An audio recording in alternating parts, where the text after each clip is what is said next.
Councilman Zerger. Here. Councilman Orchowski. Here.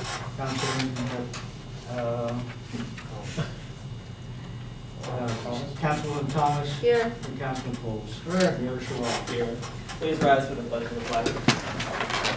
I pledge allegiance to the flag of the United States of America and to the republic for which it stands, one nation, under God, indivisible, with liberty and justice for all. Amen.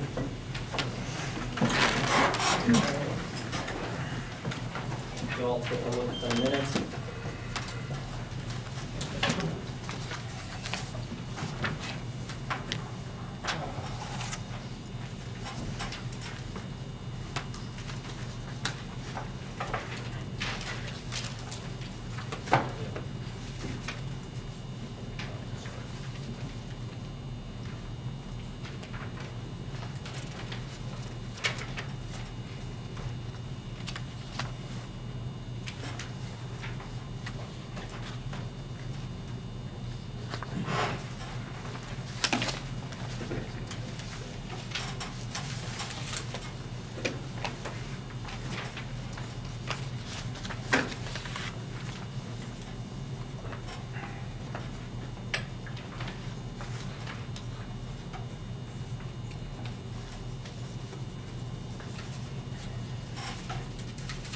I'd like to make a motion to approve the minutes from the July 14th council meeting.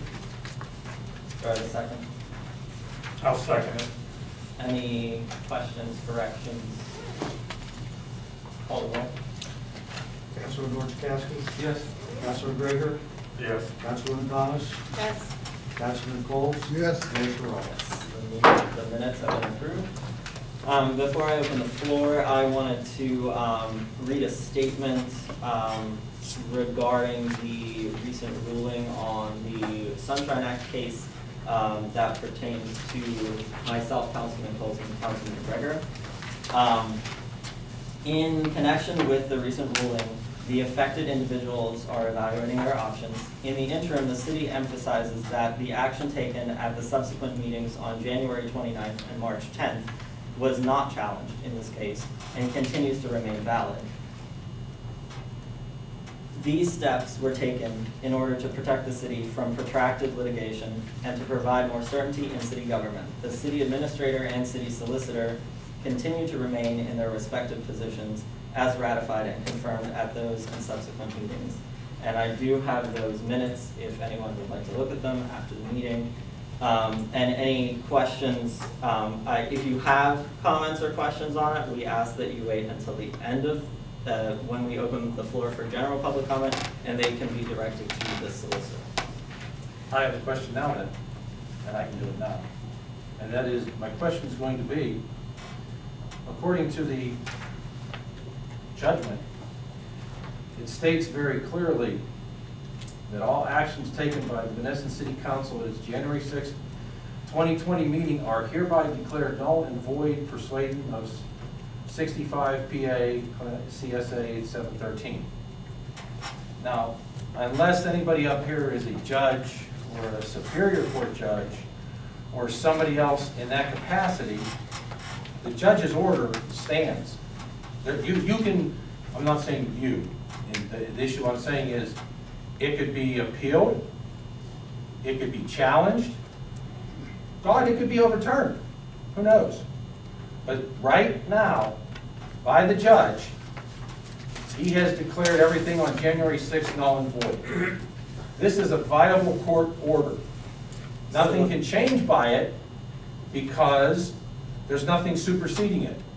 And I know we're going to say something along, well, we did some steps in March to shore up what happened, okay? But you can't shore something up if it's null and void to begin with.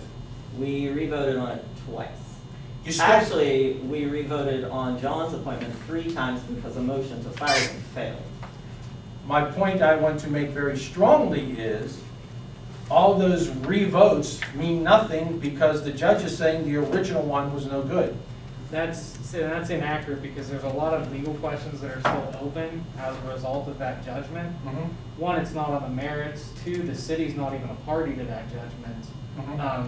3, those are separate and independent actions. That may be true, but I'm only going by what this says. No, I understand that. And that's why if somebody wants clarification on that and wants to apply that judgment specifically to the actions of January 29th and on March 10th, there's going to need to be a follow-up petition to make sure that that applies to those meetings and the actions taken at those meetings as well.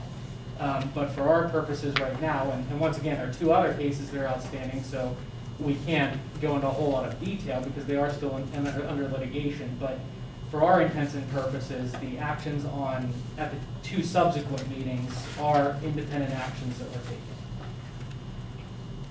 I'm just reading what was here and I understand either. making the stance that the way I'm reading this, that it's null and void, and if that would be the case, could there be repercussions from the judge? That's all I'm saying. The judge may look at this and say, I said it was null and void, I don't care what you did afterwards, and hold people in contempt. I'm just asking a question. I'm not a legal attorney, I can just read what it says here. I mean, I would just take that under advisement, but I don't think that affects the flow of the meeting this evening as it relates to any action the council will be taking. Okay, and now I will open the floor on public comment on agenda items.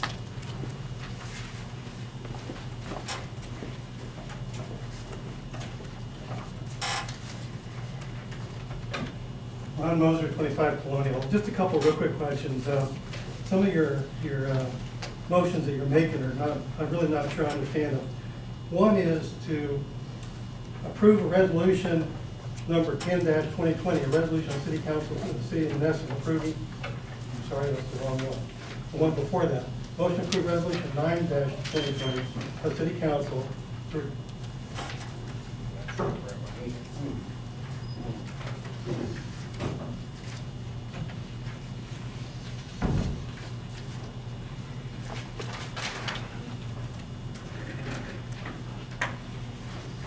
excuse me, we just got this, so it's kind of hard for me to follow exactly where I was looking at it before. The one I was particularly asking questions about was one that made reference to authorizing the mayor to proceed to look for grants from, it doesn't even say. DCD. The point being is, and would it be possible to explain what those grants are, what the cost to the city would be, what the city participation would be? What are we doing there? So I think it's item F. item G or item F, or yeah, F, sorry, item F. Okay. So the blight remediation grant is a $300,000 grant. There is a match, but we're requesting that the match be waived since Monessen is an entitlement community. The grant is for either blight or remediation, such as rehabilitation. So I wrote the grant, submitted it for July 13th or July 31st, sorry. The grant is to secure funding to rehabilitate 500 Donner Avenue so that the city can sell it to someone who may actually pay us money for it. The reason being is the city has not been able to acquire funding to demolish the building. We can all agree that the building as it is right now is a problem. So if we acquire funding to stabilize it and sell it, then it's out of the city's hands. We don't have another vacant lot downtown or another parking lot downtown, and it's back on the tax rolls. The grant was submitted but does not commit council to anything because council would not be committed unless this resolution is approved. So I submitted it prior to the deadline of the grant, which is July 31st. Okay, so it really boils down to what's it going to cost the city with the matching grant? Nothing, because we're requesting that the match be waived, because we're an entitlement community. Can we make sure that that is included in the motion, that there will be no cost to the city? I suppose, what does the resolution say? It doesn't make any reference to the cost. And all I'm saying is if you're committing the city to a big expense, I'd like for it to be known to the city what that expense is going to be. Well, as I said, we're requesting that the match be waived, and we would have to approve accepting the funds if we were granted the grant. Could I give a little backstory on that, Mayor? Sure. End of November 2019, I was introduced to an individual by David Fian. The guy's name is Arthur Schwartzer. He had done rehabilitation on Roosevelt Hotel down in Pittsburgh. He was going to take the building off our hands. However, the head of the redevelopment authority told him to get the F out of town, and you can fill in the four-letter word. That would have been Mr. Mavrakis. So we wouldn't even have to be doing this if we had a redevelopment authority that would try to work with people instead of telling them to get the F out of town. Well, that's altogether a different subject, which is not No, part of this no, meeting. no, little backstory on it. Little backstory on it so people know what's going on. And I take exception to that. I don't want to get in an argument with you right now. Well- But the point being is, let's get back to this F that I'm really have a question about. Can you put in there that there will be no expense to the city unless approved by city council? I'm sure we could put that in the minutes. Okay, that was important. The next one is H, I, and J. Those are just blank motions. How do we know who you're gonna do? How can anybody say anything about anything if it's just a blank there? Why not just put, I make a motion to, and a blank, and say, comments?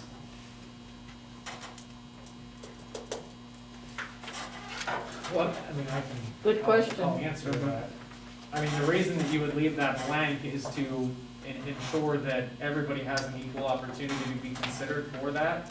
So for example, council members may have somebody in mind or may have interviewed people, but due to public comment, that may change their minds, that may give them something else to consider, which is why ultimately that's left blank. And How that's a can you very have public comment common, if you don't know who common the practice candidates across the are? board. Well, I would be happy to read the candidates for each of them if you would like. I think that would be very appropriate, yes. So- It should have been on the agenda. For the library board, the two applicants are Alan Duncan and Don McKechnie.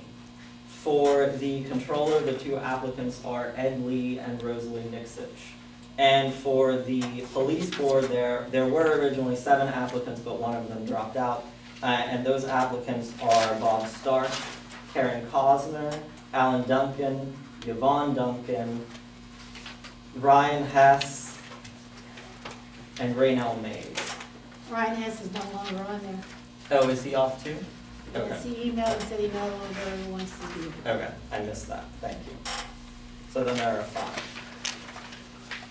Okay, my point being is it would really help if the agenda was complete and accurate when, at the time the meeting starts, if you're gonna ask for comments on the agenda.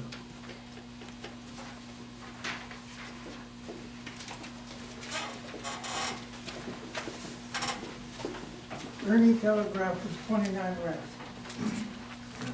Can you tell me the two Duncans, are they related to each other? Alan and Yvonne, they are husband and wife. Okay, so this council's going to permit patronage and, We have not picked who we are appointing yet.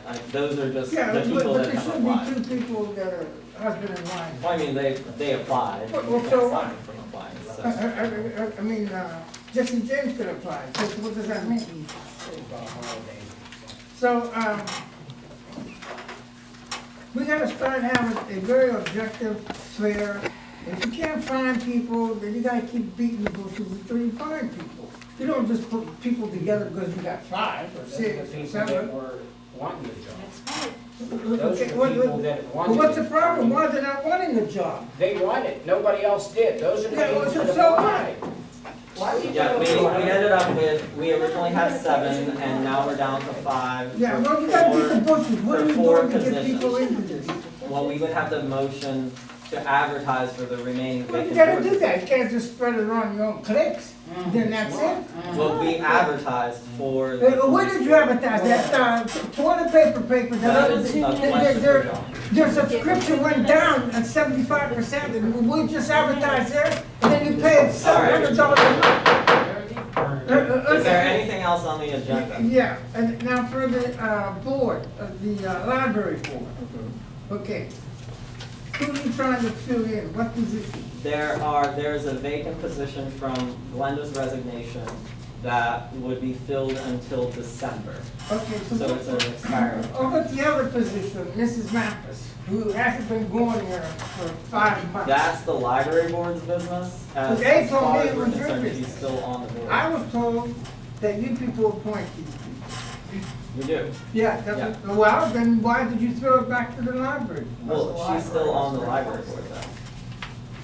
No, you guys gotta get on the ball as far as like, who's gonna help If- participate in the representative government of Monessen? If the library board has their own bylaws. If they wish to take action because of her missing meetings, that should be in. Then why you appointing this one position that resigned? What you say the same argument that they gotta pick this person? Because she resigned, Glenda resigned, Kathy did not.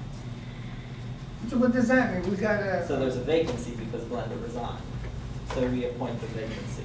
you guys bend the rules left and right, okay? You gotta have a sound gold standard of doing business. I do have one positive thing to say today. I'm glad that everybody showed up. I was up at the school board and nobody's there. So I don't know if they're doing virtual Stargate tribunal meetings or what, but that's where we're going with this society, with all this baloney, corona stuff. Okay, they're putting us into a different society and people are going along with it. But anyway, I still recommend that everybody shows up today. Thank you, Ernie. Thanks. Thank you.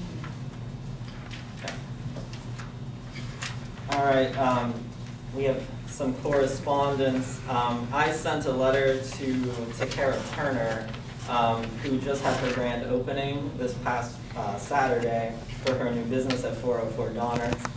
She reached out, or maybe it was her mother reached out to the redevelopment authority about using the lot next door to her, which they own, and they said to ask the city. So I approved her to use the lot, and I was down at the ribbon cutting and it went really well, so I was very glad to see that. And we also sent a letter to the superintendent, Dr. Spacek, about the properties that the city voted to exonerate last month. They are city-owned properties. So that was the next step in that process. And a couple, maybe like 2 weeks ago now, I issued a proclamation declaring a public health state of emergency in the city when we had a spike in cases. That expires after 7 days, so currently there isn't a state of emergency, so it's up to council tonight if they wish to extend that or if they just want to wait and see where cases go. Councilman Greger, I don't know if you have any thoughts since you're in charge of public safety. I don't really see the need for it, to be honest with you, Mayor.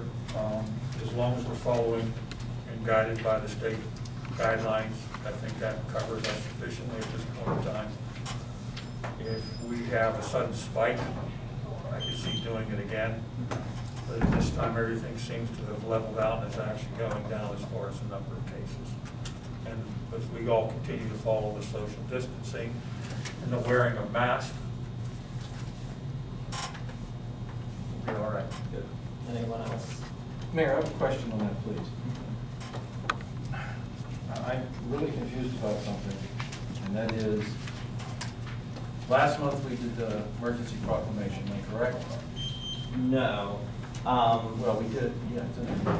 I'm trying to think. We did it. Did we approve it? We did it the 1st of July. So my question was, and I really don't hate to bring this up, but I'm going to bring it up anyway. On the 26th of July,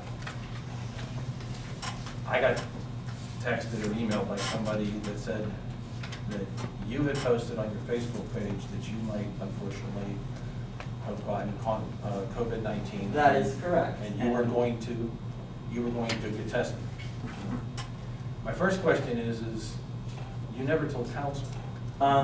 Because it is my personal public, or my personal health business, Then why don't you Also, put it on I, Facebook then? It's also, a personal well, business. also, I posted it on my Facebook, of which you and I are friends, so you would have Both seen sides it. of the mouth. I told John, because in the event that he needed me to sign anything, I obviously wouldn't come down. So, fortunately, I did not have it, but I was in quarantine until my test results came back. I understand that, I'm very thankful that you didn't have it, but my question was, why didn't you make no council? I That would didn't have feel it been, was necessary. We haven't seen each other in person. but we've at seen that each time. other prior to that. We had a council meeting less than 10 days before that. We didn't know whenever you might have contracted something, or you got sick, or it was a set. And to this time, I still don't know, when did you get your test results back? Wednesday. Excuse Did me, excuse me. Solicitor, does he have to answer these questions? Because that is his personal. The mayor would not be required to answer those questions. But if you post it on Facebook on a public place, So you would have seen it, so you would have but been I'm aware. looking for the results thing, that's what I was concerned about. He doesn't have And to you tell would have you. seen it. He doesn't have to tell you. It's his right, it's his right. You can't force him And to violate thank his you, rights. thank you for your concern, because almost everyone else at this table reached out to me to ask me if I was okay.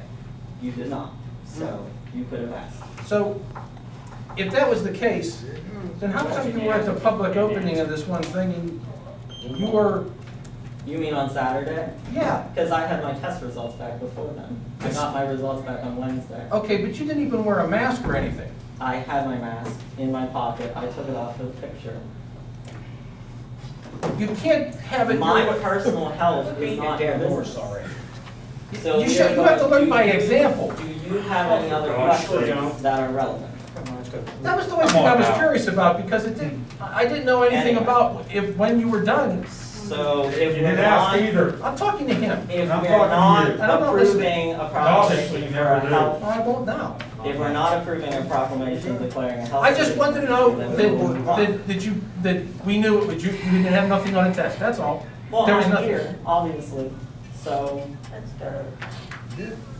Anyway, I'd like to make a motion to approve a request from Shirley Benecchio to hold a public square rosary on Saturday, October 10th, 2020 at 12 noon. The rally is to be held at Monessen City Park, lower level walking track. This is the 11th year at the park. Social distancing will be observed at the rally. And I was thinking maybe we could allow, or we could ask them to maybe do a waiver or something. Would that be a If it's good gonna be an idea? event, yeah, it would make sense to have everybody that's participating sign a waiver. Is there a second on that? I'll second that. Anyone have anything to add? We'll ask her for a waiver. I believe she's doing this through the church. And how many people does this? I was there several years ago, and I think there were about 20 people there.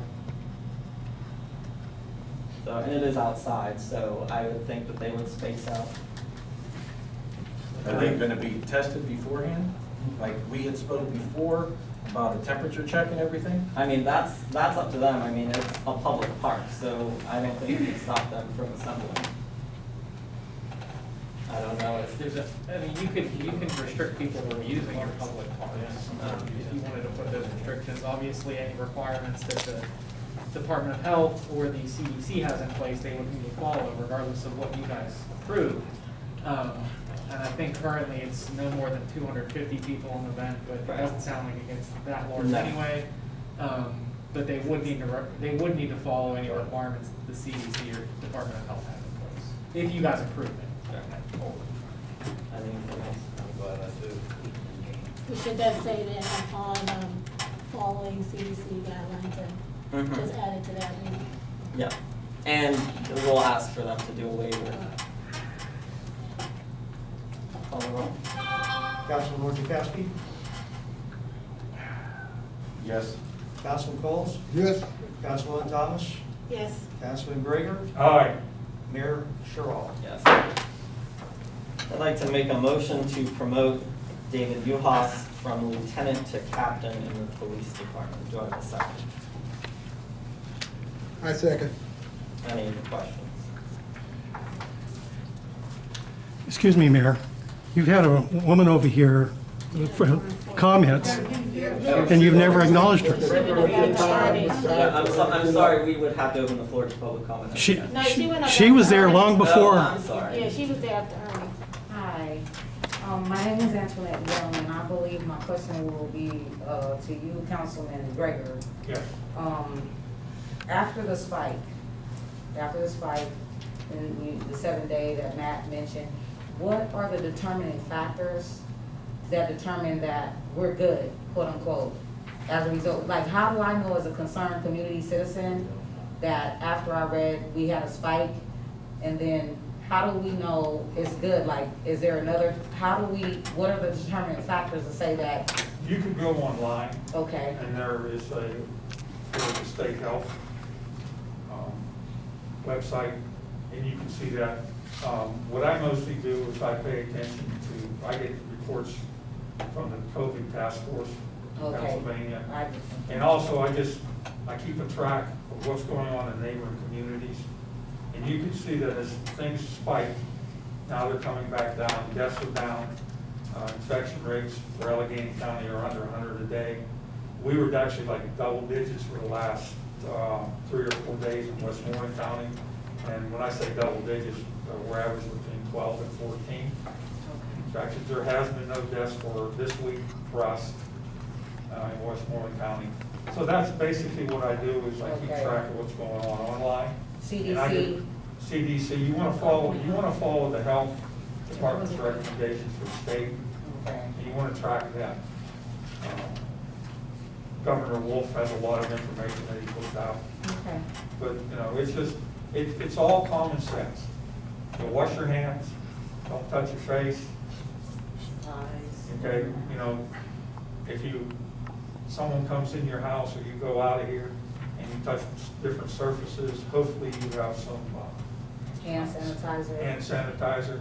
There's like hand sanitizer sitting up on the desk there. If someone feels that they've been contaminated. Okay, it's just common sense. Hopefully, within the next 6 months, we'll have a vaccine, and then we'll be able to go over the worst of this. But it's all basically social distancing. If you're sick, stay home.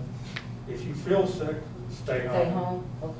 Okay, you know, if you do test positive, definitely stay home, quarantine. So technically, we're still in the green? We're in the green? Technically, yes. Okay. We haven't gone back to the red. Okay. Thank you. You're welcome. Okay, I had a motion on the floor, I think it was seconded by Councilman Coles, to promote David Uhas from lieutenant to captain. Were there any questions? Call the roll. Councilman Coles? Aye. Councilwoman Thomas? Yes. Councilman Greger? Aye. Councilor Orzachowski? Yes? Mayor Sherrod? Yes. And I'd like to make a motion to promote Aaron Thompson from patrol officer to lieutenant. Is there a second? Second. Question? Call the roll. Councilwoman Thomas? Yes. Councilman Greger? Aye. Councilor Orzachowski? Yes? Councilman Coles? Aye. Mayor Sherrod? Yes.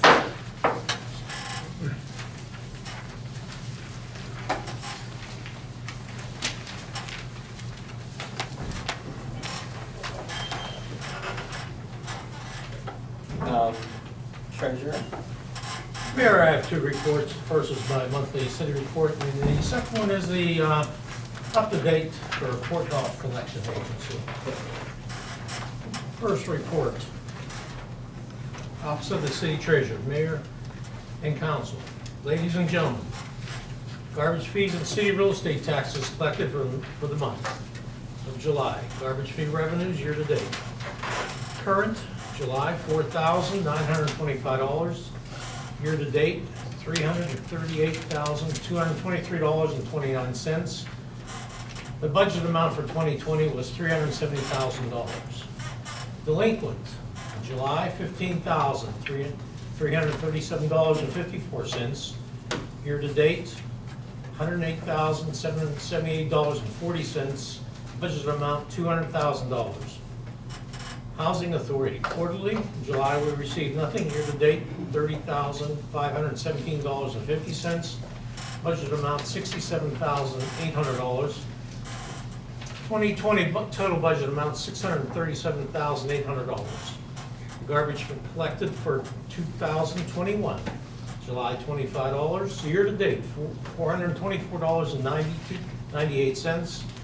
2020 amount budgeted $100,000. City real estate taxes revenue. City real estate taxes current for July, $62,451.49. Year-to-date, $1,903,658.63. Budget amount, $1,450,000. For the general fund, debt service fund is $500,000. Parks, $251,750. Library, $50,000 for a total of $2,251,750. Delinquent city taxes collected.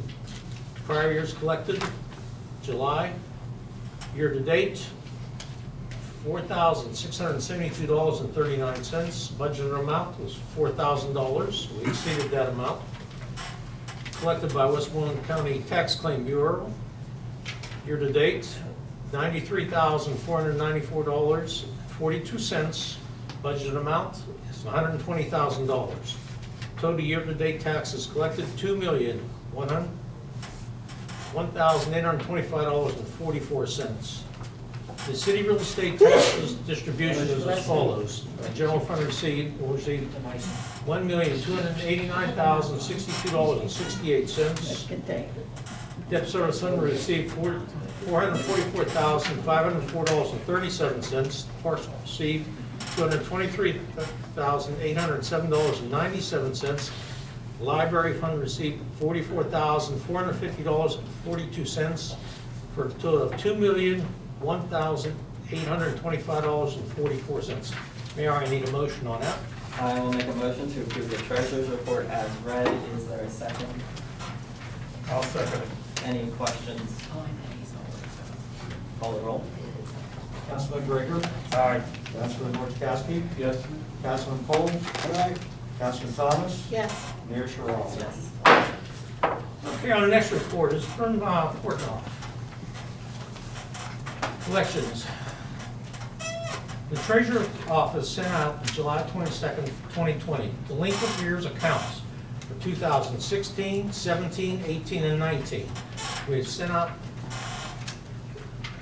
statements, 624 accounts. Total delinquent amount due plus penalties and interest minus uncollectibles estimated $387,689. Delinquent garbage collections from 2006 to 2019. I will just read the totals. The city received $473,029.81. Portnoy, with penalties and interest, we received from them $526,300.29. Total collections for those years was $999,330.10.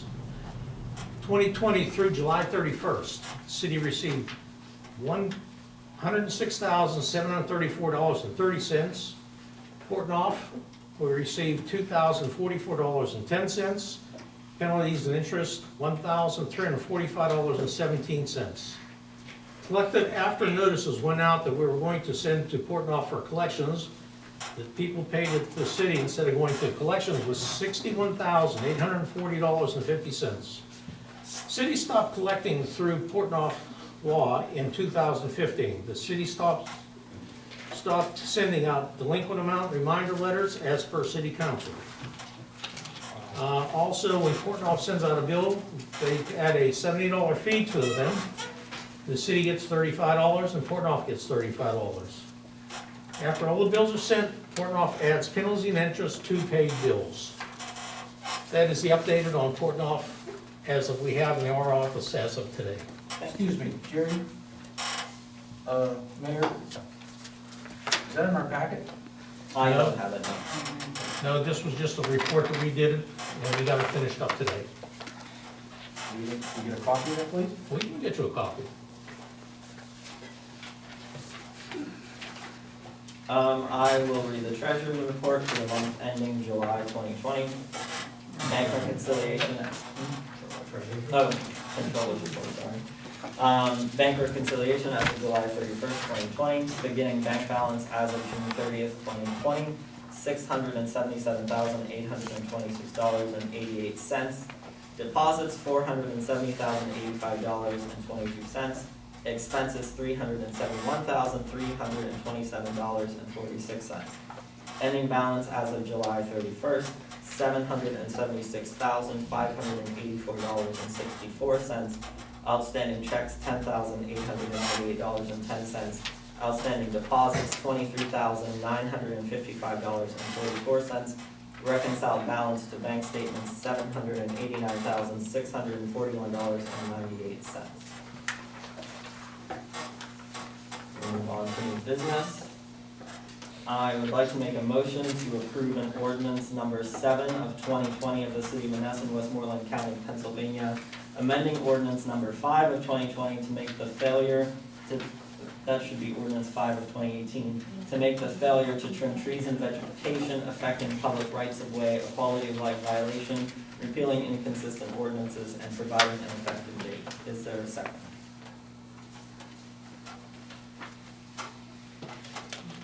I'll second it. Any questions? Call the roll. Councilman Orchakowski? Yes. Councilman Coles? Yes. Councilwoman Thomas? Yes. Councilman Grigor? Aye. Mayor Sherrall? Yes. I'd like to make a motion to approve ordinance number 6 of 2020, confirming current on-street parking restrictions, prohibitions, and regulations for portions of 4th Street, repealing inconsistent ordinances, and providing for an effective date. And just to clarify, this is a stretch of 4th Street between Donner and the railroad tracks that the police requested remain a leased area, and in the original ordinance, it was listed as free parking. They currently use it as leases, so that is why this amendment, this ordinance is here. Is there a second?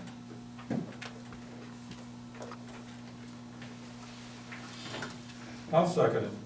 Any questions? Call the roll.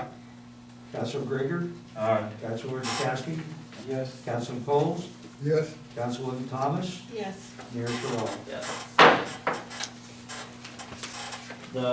I'd like to make a motion to make the first reading of ordinance number 8 of 2020, an ordinance of the City of Monessen amending, and we don't have the ordinance number. It is not on the original ordinance. Let me see if there's a date on here. This would have been, the original ordinance was adopted in 2016, December 28th, 2016. Do I have a copy of that? Did I see it? Yeah, it should be in your packet. It doesn't have an ordinance number on the top of it. No, it's pretty thick. You should have, street. Oh, I got it. Okay.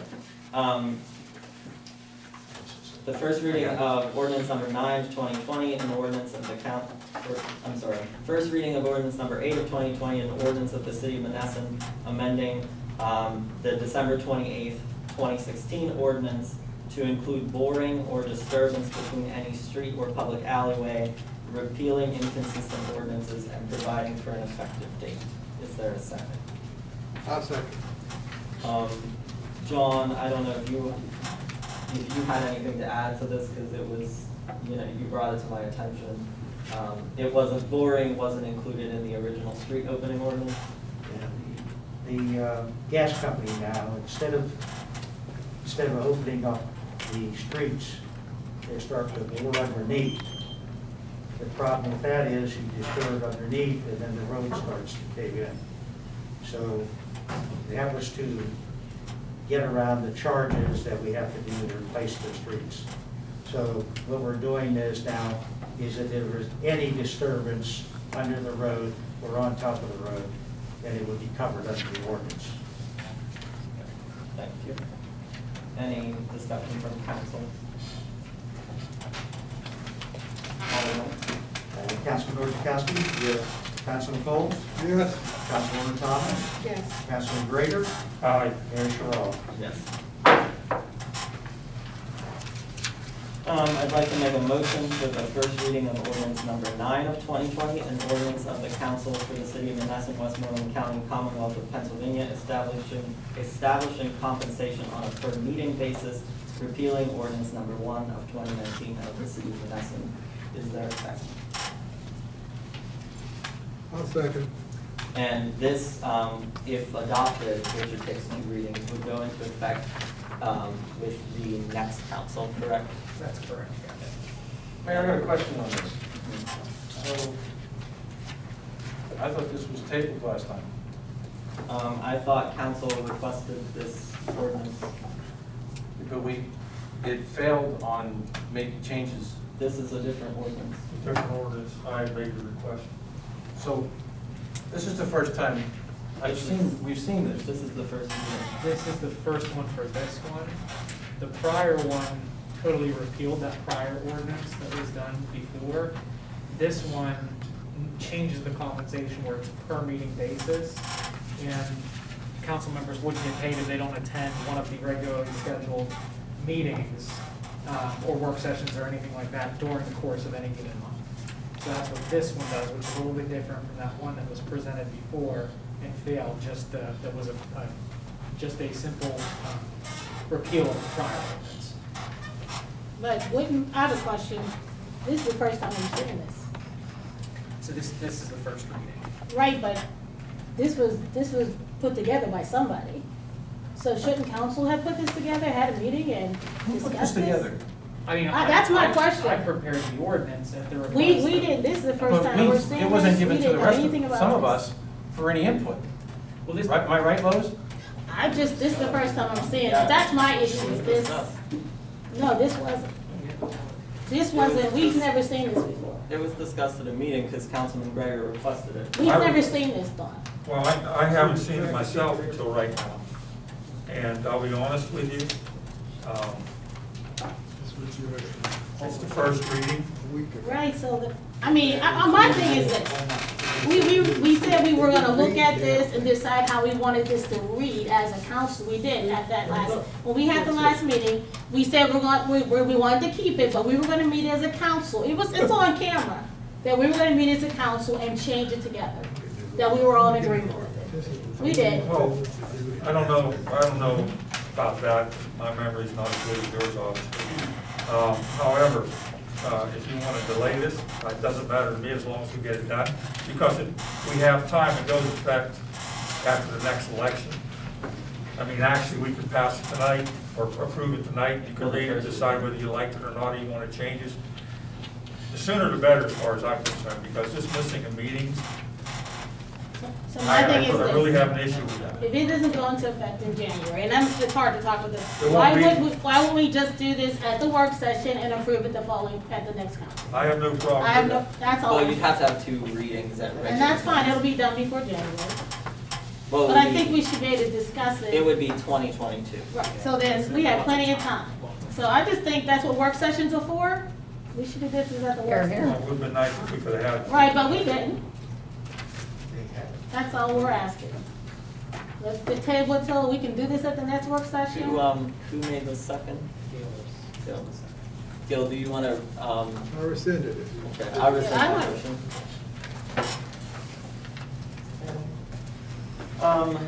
Letter E, yes. I'd like to make a motion for the first reading of ordinance number 10 of 2020, an ordinance of the city of Monessen, Westmoreland County, Commonwealth of Pennsylvania, amending certain sections of the city code by requiring all purchases of any building, property, or structure within the city of Monessen known to have one or more city code violations to bring that building, property, structure, or code into compliance with the city code within 12 months of the date of purchase in accordance with PA Act number 133 of 2016, requiring the purchaser of real property to make reasonable attempts to abate nuisance ordinance violations relating to maintenance, health, quality of life, or safety within 12 months of the date of purchase, authorizing the issuance of temporary access certificates, temporary use and occupancy certificates in accordance with PA Act number 133 of 2016, authorizing the imposition of penalties for failure to do so, while preserving all remedies to the recovery, prevention, abatement, or restraint of code violations under other statutes and ordinances, and providing for an effective date. So this, before I ask for a second, just to clarify a little bit, basically, if you buy a property within Monessen, you need to make a reasonable attempt to bring it up to code within 12 months. Because what we're seeing is people are buying properties, sight unseen, and they're letting them sit, or they're buying them for tax write-offs, or they're buying them to sell their drugs out of, and they're letting them sit, and they're rotting away, and then you're left to deal with the problem. So this will help, hopefully, to get ahead of that problem, and it's adopting a state law that's on the books, but we have to like opt into it. So that's what this does. Is there a second? I'll second it, I have a question. Therefore, what you're telling me is that this is bringing us into compliance with the state? Yes. I don't know, One clarification there, you have the authority to do this under state law, but you're not required to do this under state law. It's just another tool that municipalities have to address properties that tend to become blighted. Okay, thank you. Any other questions? Yeah, Mayor, is anything that's already been purchased that's falling apart and being dilapidated, is that something totally different? that's Yeah, required to do this? anything purchased after this is adopted, Okay. falls under this.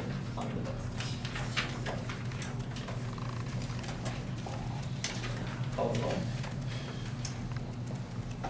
Councilman Coles? Yes. Councilwoman Thomas? Yes. Councilman Grigor? Aye. Councilman Orskowski? Yes. Mayor Sherrod? Yes. I would like to make a motion to approve the appointment of Dawn McKechnie to the library board for the period of August 11th, 2020 to December. Oh, did I miss one? Oh, I wrote my notes. I'm sorry.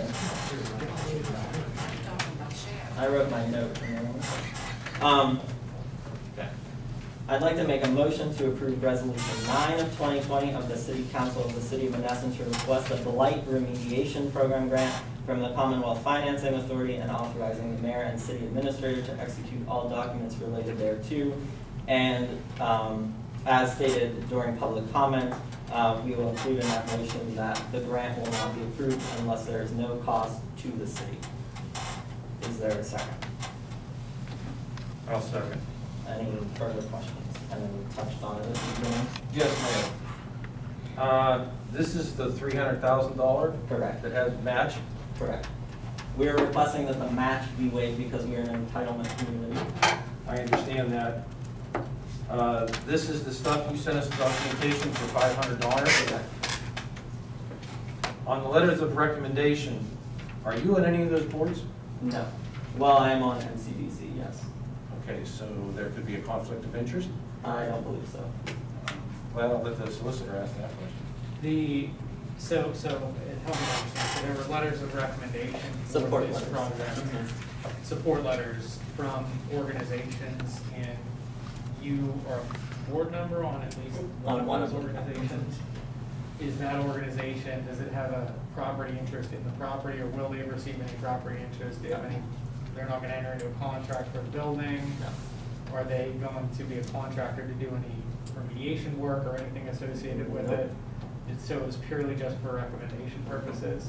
Okay, so that itself would create Okay. conflict. But my question is, you had mentioned that you applied for the grant before for the deadline of July 31st. Correct. Okay. And Counselor, I have a question on that. Is the mayor capable of entering into a contract without council's approval? That's a question for me? Yes, sir. No, so the mayor can't enter into a contract without council's approval, So, unless it falls within their specific authority. So the $300,000 grant that you applied for You Well, can't this is what you're approving. No, no, because but this is after the fact. I wrote the grant in a way that the resolution has to be received, otherwise the application is not. But it doesn't It's matter, not you still valid. can't apply for the grant without council's Well, involvement and approval. Am I It correct, has been Mr. Solicitor? submitted. So the city can't be obligated until council approves it. If the grant was submitted, it's not an effective grant until council approves it. So if you submitted it, it wouldn't be, I mean, it's in the queue, I guess. Yeah. But council would still have the ability to say no, and then that would withdraw effectively their grant. Well, the grant.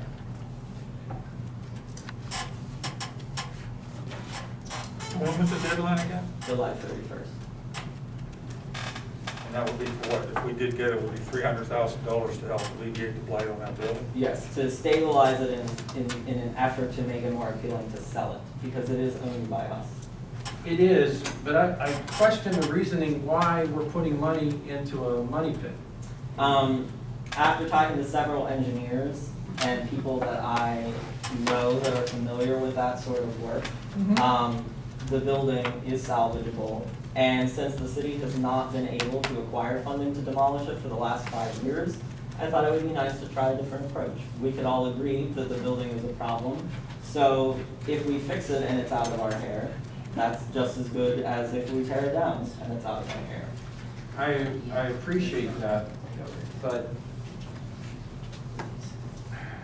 I question who you talk to and where their recommendations are, because I have a letter here from, I'm aware of the condemnation, and I already spoke to the code officer about the condemnation of the building, if that's what you're going to refer to. no, actually I was not. Actually, I was going to talk about a letter that was drafted December 14th, 2012, and that was concerning, I believe, the past administration, right here. And this comes from Mr. Walt Hagelin. And he states, any building can be saved. It's always a question of money. If it's economically feasible to rehabilitate or reconstruct in some phase, a building whose market value and income is well as below what it should cost to make it rentable.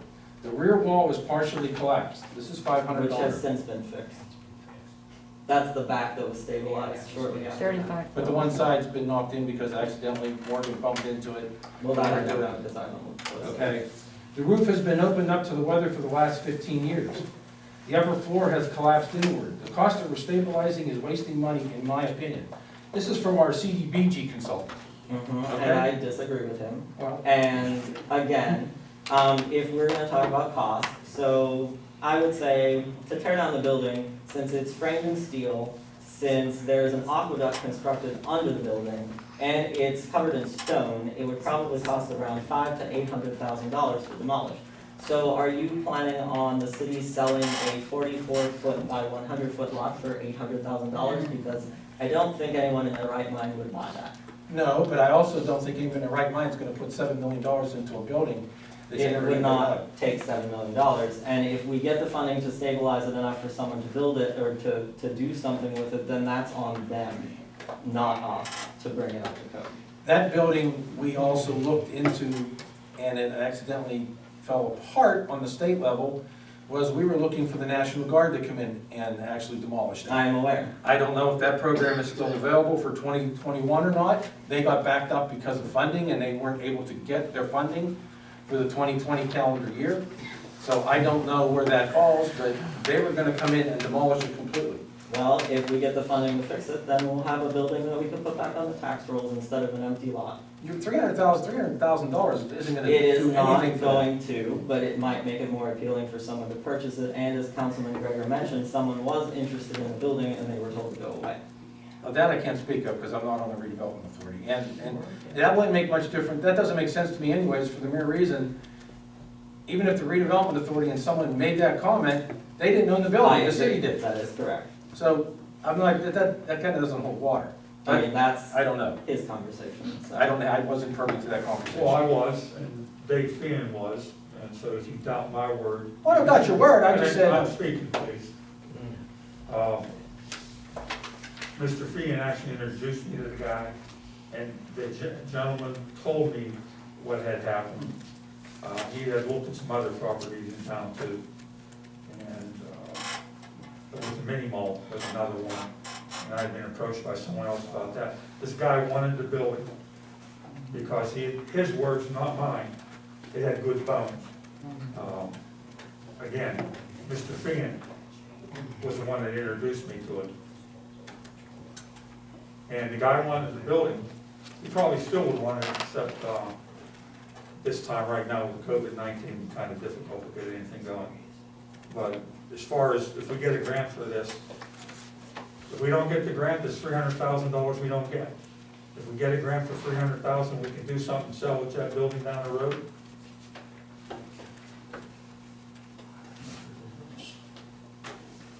I don't see what the problem is. If we get the grant, it's a good thing. If we don't get the grant, oh well. It's not gonna cost the city anything. And I did put that in this motion. Man, I just have one thing. I don't have a problem with applying for that grant. But I thought as a council, we're supposed to decide these things together. That's my issue, that's my main issue every time. Any one of Every you month. is more than welcome to write a grant. No, here's my thing. This is a council, correct? We make decisions as a whole for the city of Monessen. And it is on the table for you to Right, make it's on the decision. table now. Now. Correct. Right, but We Matt, don't need to discuss to vote. okay, but as a council, we should discuss what's for the best of the city If I- as a whole. If I didn't want you to know about it, I wouldn't have But sent you Matt, the it's here information today, before. because we asked. We asked because we saw the agenda, Mm-hmm. and we said, what is this for? Because we knew nothing of it. Yes. There's nothing, I'm nothing against applying for a grant, but Matt, you've got to come before the council as a whole and make these You are decisions. all more than welcome to write a grant. You're That's not what I'm nitpicking saying. about No, us that's trying to not get what I'm money saying, Matt. for the city. And it's not Take nitpicking, the this is money. what a council does. There's no nitpicking, this is what a council does, it's not just you, Matt, we're all here You're as a all more whole. than welcome to contribute. So now, why didn't we know mercy, about this prior, mercy, just mercy. seriously, but going by what you just said, why didn't we know about this, especially since we didn't have a work session? It was on the work session agenda. And I simply forgot to give John the information, which is why I emailed it to you. I was planning on emailing it to You you did? before you asked. Yes, I did. But it was If I didn't want after, you to know, I wouldn't have emailed it to you. but, well, that's kind of, So, underhanded, but it was already after the fact, though. yes, because there was a deadline. But then why didn't you just tell us before, this, I have to go with Lois, because what I don't understand is, if the deadline was the 31st of July, am I correct? Okay. You didn't wake up July 31st and write the grant. You No, I probably did write told- it 3 days before that. Right, that's my point. You wrote it a couple days beforehand, and you also probably looked into, oh, we might be able to get a grant for this for $300,000. I might be able to try to write a grant, maybe this works. In other words, there was a thought process you put involved in all this, okay? If you're gonna put a thought process in, why doesn't the thought process put a fast email to everybody and say, hey, I'm thinking of writing a grant for this, guys, blah, blah, blah, it's for this and it's for this, while you were doing it. Lois's point is right. You can't go half-cocked and do what you want to do without letting us It is know. on the table for you to vote on. I'm going to ask the solicitor again whether the mayor has the authority to write grants without council's approval or knowledge. If it's something that obligates the city to anything, I mean, if it's a, obligation that would then become the city's obligation, that should be approved by council. In this instance, I haven't seen the grant, so I don't even know what was submitted. In this instance, you're saying that there wasn't a resolution. Correct, this is the resolution. I wrote on the exhibit page that the resolution would be voted on at the August 11th meeting. So my question is, why didn't our solicitor even have a chance to take a look at this before you submitted it? Even he has questions looking at it. He's never seen it. What happens, Mr. Witt, if we get the grant? Well, you guys, if you guys get awarded the grant, assuming you get awarded, you guys would still have the ability to reject it. Yeah, I Okay, so think you for have example, 30 days. That's and fine. The only reason I say it is because, so for example, and this goes back to the cost match thing too. I mean, it says in the grant that the match requirement, which is a 10% match requirement, may be waived for municipalities with a median household income below 80% of the state median household income. So Monessen would qualify for that, thankfully, so that would eliminate the matching requirement. But let's say you didn't get that waived, and then there was a $30,000 or $33,000 match that you guys had to put in. Council at that point, before accepting the grant, would have the ability to essentially reject it. Well, and it would be automatically be rejected anyway, because I included in the motion that it wouldn't be approved unless there was no cost to the city. But the state don't care about that. That's just us. Yeah, but if it's not approved, the state keeps their money. I'm sure they're not gonna be concerned about keeping their own money. I grant you, but would there be any, could there be any repercussions back to from the state? Saying, look, we approved you for $300,000. And guess what? You're gonna have to put 10% in. I'm sorry, you're not gonna make it, all right? We come back and say, well, sorry, we don't want it. Okay? Now, the state's committed that money, and somebody else that submitted an application did not get it. There's no repercussion if you refuse it. Are we liable for a penalty or anything possibly? No. I don't know, I mean, I just No. asked. And this is. May I, Go ahead, Tim? go ahead. I write a grant every year just to the state for the fire department. And the thing is with a grant, what you write on that grant, that money has to be spent on that. They come back and they double check you. I understand that. Okay? If for some reason, you can't, if you go out of business as a fire department, and you reject that grant, that money just goes back to the state. There's no penalties for rejection. I was just asking the question, I had no idea, so that's why I thought, thank you for bringing it up. And just to point out too, I mean, they're all fair questions, because this is a brand new grant program. So the state's never had this program before, which is why there's a lot of confusion and why the deadline, I think, crept up on a lot of municipalities which didn't even get the chance to apply for this. It is a grant program that the state plans on continuing doing each year. So, you know, even if Monessen's not successful in getting it this year, we would have the opportunity to apply next year as well. But it is a brand new, this is the very first summer that this grant program's been available. And like I said, there's lots of questions around it, where eligible projects and whatnot. So it is a new thing. So I'm just asking, so you think it's proper for that? Because my thing is, Matt, you're saying, go ahead and apply for whatever grant you want, and that's fine. But do you think it would be okay for me to just go out and get this grant and write that up and put it on here, and then during a council meeting, having to vote on it just like that with no issues? Anytime that there's a grant and a grant application, the best practice is for Thank you. it to come to council and for council to review and approve it and then submit it. Thank you. I think in this situation, what I'm hearing Matt saying is that the deadline issue is what resulted in him submitting it on behalf of the city beforehand, knowing that, hey, look, it's not even going to be a valid grant unless council then approves it. Because it requires a resolution. But that's, I mean, just to be clear, to answer your question, yeah, I mean, best practice is, yeah, that stuff should come before council. And again, if anyone Council else, should vote on it. if anyone else is interested in writing a grant for the city, That's not the issue, Matt. That was never the issue. I'm putting it out there. That's never been the issue. Get as many grants as we can get. That's not the issue. The issue is coming together as a council. That's what we're here for as a whole, to do this as a group. That's all the issue is, man. It's not about anything about grants. We want as many grants as we can get. We don't have the money. So we need those grants. And anything we can do for the city of Madison is great. But the issue is just that, Matt, this you gotta stop. Same old, same And the old. That's question, the only issue, Matt. and the That's question, it. Matt, I have a question is, if you wrote a $300,000 grant and we had partially talked about it and you had, or we as a group would have designated 7, 8, 10 buildings that could have got refurbed for the 300,000, okay? Why didn't we have a chance to talk about that? Because maybe the 300,000 was a better place to be, somewhere else. Well, And I'm also, no. because, let's be honest, 500 Donner is your pet project. And that's what I have a problem with, because that money might have been better spent in this community if we get the money for somewhere else. You have advocated for 5 years to find money to demolish it. You haven't. So now we're gonna try to find money to fix it. But demolishing it is right. Mr. Greger was right. I think we were $700,000 to demolish it.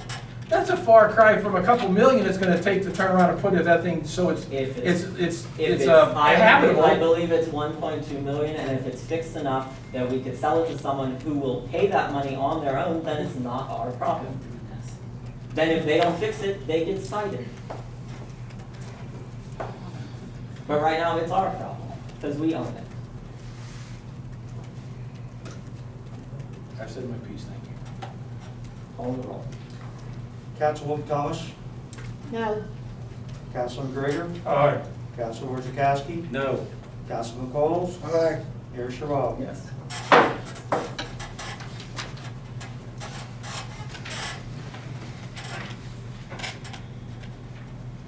I'd like to make a motion to approve resolution number 10 of 2020, a resolution of the City Council of the City of Monessen approving and authorizing the submission of the fiscal year 2020 CDBG CD application.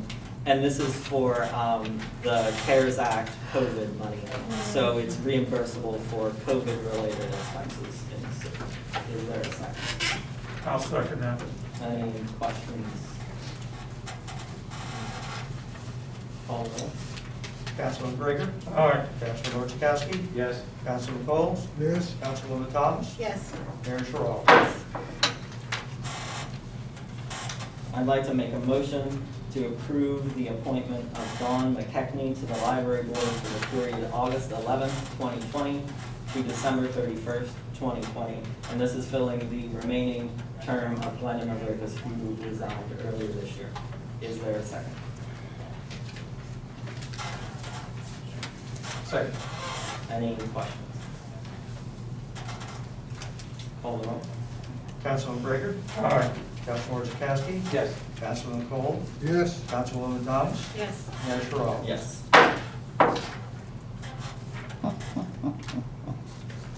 I would like to make a motion to approve the appointment of Rosalie Nixich as controller for the period of August 11th, 2020 to December 31st, 2021. Is there a second? Second. Any questions? Yes, Mayor. Mhm. There's gonna be a lot of questions on this. One, I believe, Mr. Gregor, you're gonna have to abstain. Why? Is she not on your Immaterial. cemetery board? Immaterial. Immaterial? Yeah. Actually, I checked with the state to make sure myself. I checked with the ethics board. There is no conflict of interest. I have no control over her. But does she control your job? No. And I don't need to explain to you why, but she's on my board, she's on my board of directors. I know, because it was your tax return. Yeah, but she does not control my job. Okay. And even if she did, there is no interest involved here. She has no control over me as far as councilman, and I have definitely no control over Rosalie Nixich as controller. Okay. I don't think anyone has any control over her. So, You have my sympathy, Mr. Hart. He's had experience. we didn't discuss this at all?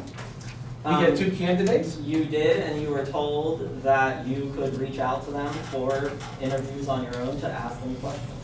And I believe that there was a brief background check done on both applicants. No. I'm sorry? No, okay. There I was a asked background? Ron if there was a background check Was done there? on applicants. Was there? Was there? Or did you do anything? What's that? Background check on either Rosalie or Ed? They, I just did a basic criminal background check and just court docket background check. Locally. For local. Did you get their approval for that?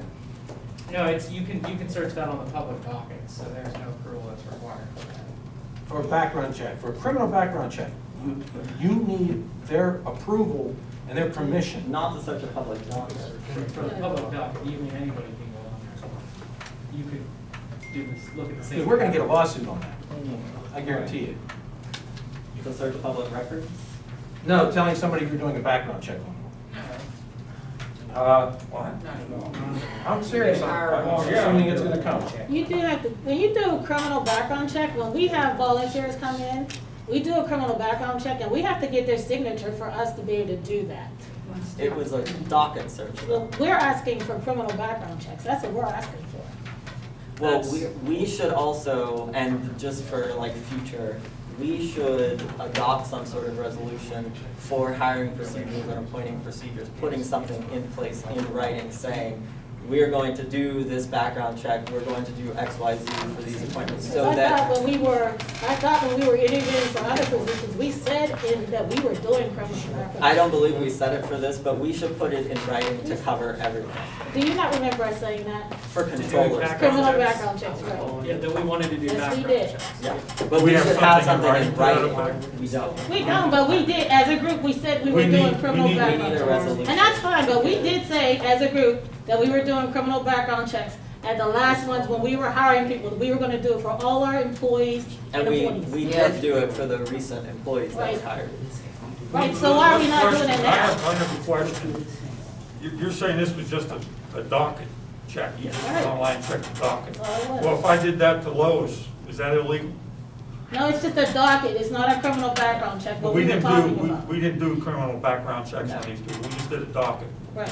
So when I hear someone say that we're gonna get sued for someone No, I'm going out talking looking about- online, that's, But we should put something in writing For the for criminals. future, so that we say specifically what the protocol is going to be in writing. Well- So that everyone knows I thought you did what that. to expect. Well, it was stated, There's nothing somebody in did a writing. background, a criminal background check, that's why I said that. well, that doesn't make it true. If you make a statement, I would hope that you're saying something that's truthful. Well, who made the statement? Well, he was obviously incorrect. Yeah, and it's. A docket check is it not a was criminal search on the background docket. check. That's different, but again, I was just referring to, like I said, if we're doing a criminal background check, we could be in trouble. We And did, next item. we did a docket check. And, We have a motion on the floor. Yes, Move that we vote. call the roll. you can't, I still have questions. Councilman Bowles? I'm sorry, I have questions. No, he's not done. I'm not done. What's that? I mean, if you'd like to say something else.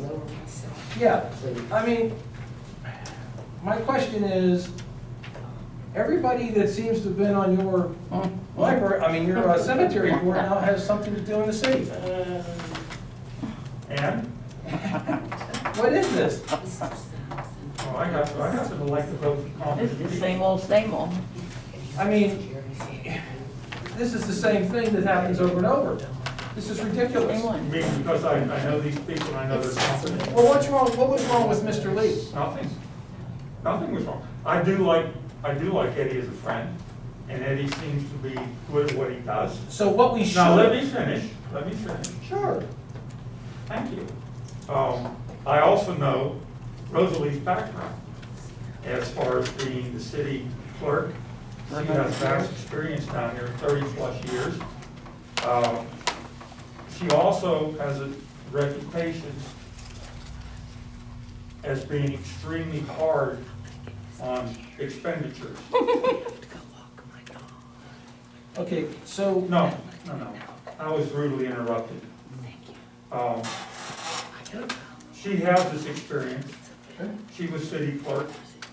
She's vast experience compared to anyone else that applied for a position. so she knows she's not gonna get paid for the job? And So she's just doing it for free? Well, there's a yearly salary attached to the position.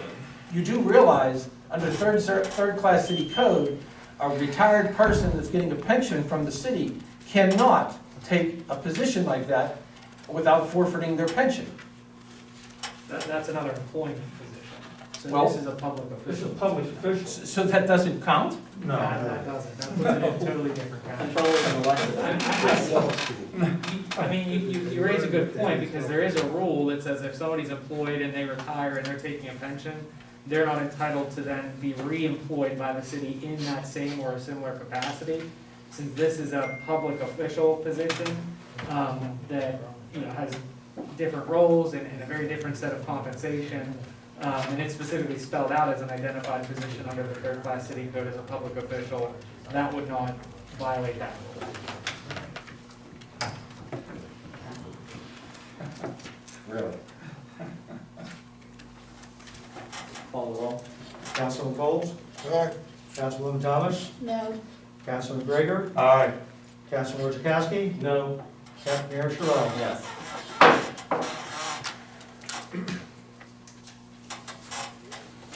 I would like to make a motion to approve the following appointments for the Police Accountability Internal Affairs Board. There are 4 vacant positions on this newly created board. Bob Stark, Raynell Mays, Alan Duncan, and Karen Cosner. Do I have a second?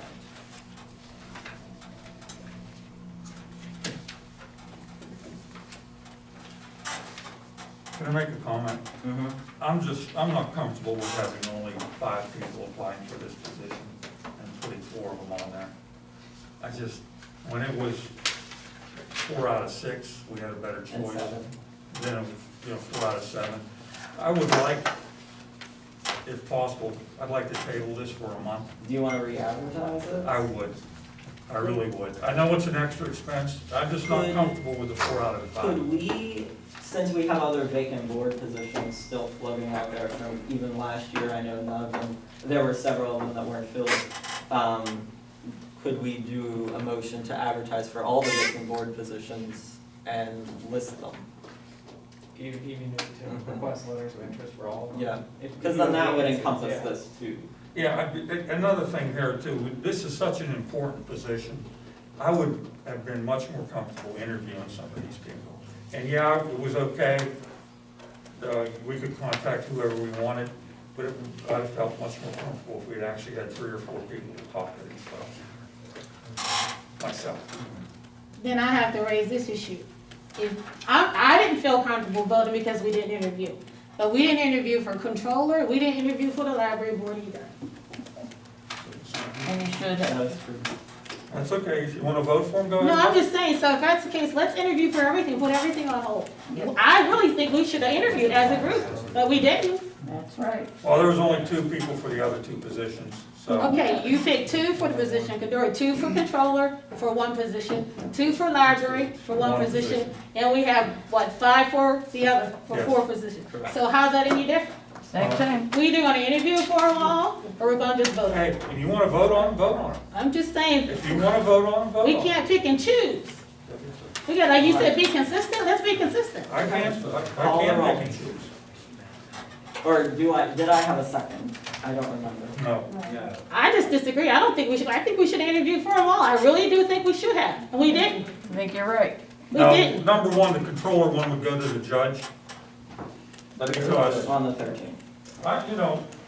Councilman, I would appreciate you not interrupting me, please. I would just appreciate some common courtesy. That might be difficult, but I would appreciate it. I do not do the same to you. Please don't do it to me. I've had enough. Continue, thank you, I'm sorry. You should be.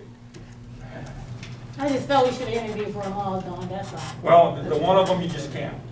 We either fill it, or the court's gonna do it. Okay. And I would rather us do it.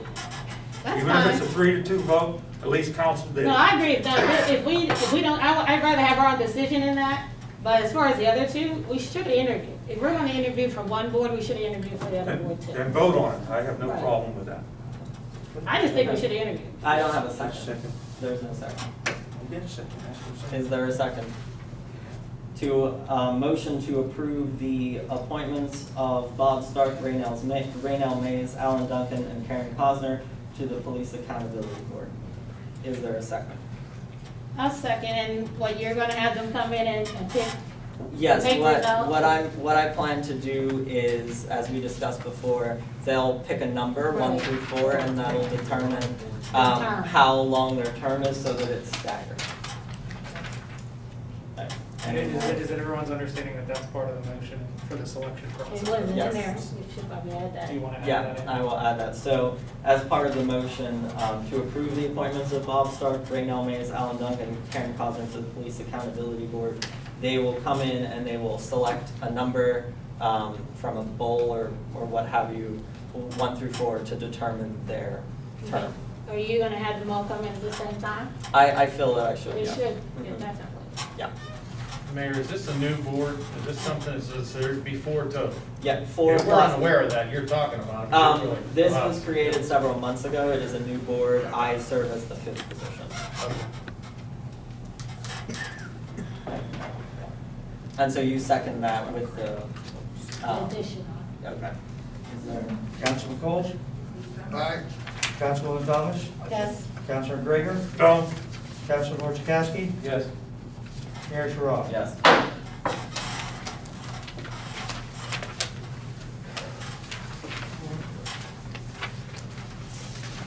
I'd like to make a motion to approve the part-time pay for prisoner watch personnel, $12 per hour, currently $9.50 per hour. Only one contact person on the call list is available. And of note, a policeman at time and a half is $45 at 2 hours minimum, so we would save money on this. Is there a second?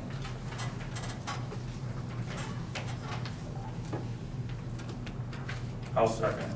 And this was brought to our attention by Chief Smith. I guess there's not much interest in the prisoner watch, and no one seems to be available, so. Some people are not called for that, I'm sorry to say. Are you still, I've been on the list and no one's referred to me for months. I thought they just automatically you shooed should me still be on on. the list to my knowledge, so. I was. We're required to fill this position. If we can't call, The police, yeah. the police are required to come in and do it. Yeah, I would say. So it would be a lot cheaper to go Yeah, this route. much cheaper. I'll be curious why she hasn't been called. Yeah. I've been wanting that, wanting to know that. Thank you.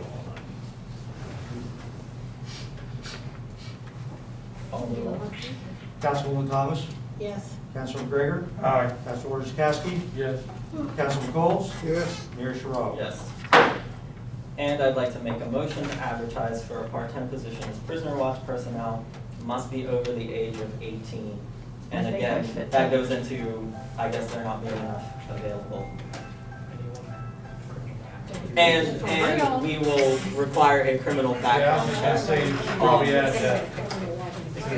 Yeah. Ahead of time. Is there a second? I'll second it. Questions? Call the roll. Councilor Gregor? Aye. Councilor Chakowski? Yes. Councilman Coles? Aye. Councilwoman Thomas? Yes. Mayor Sherrod? Yes.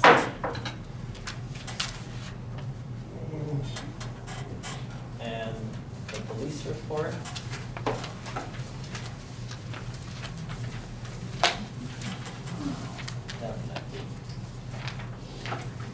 Police report for the month of July 2020. Parking permits, $225. Miscellaneous collection, $440. Total receipts from District Justice Office, $1,620.61.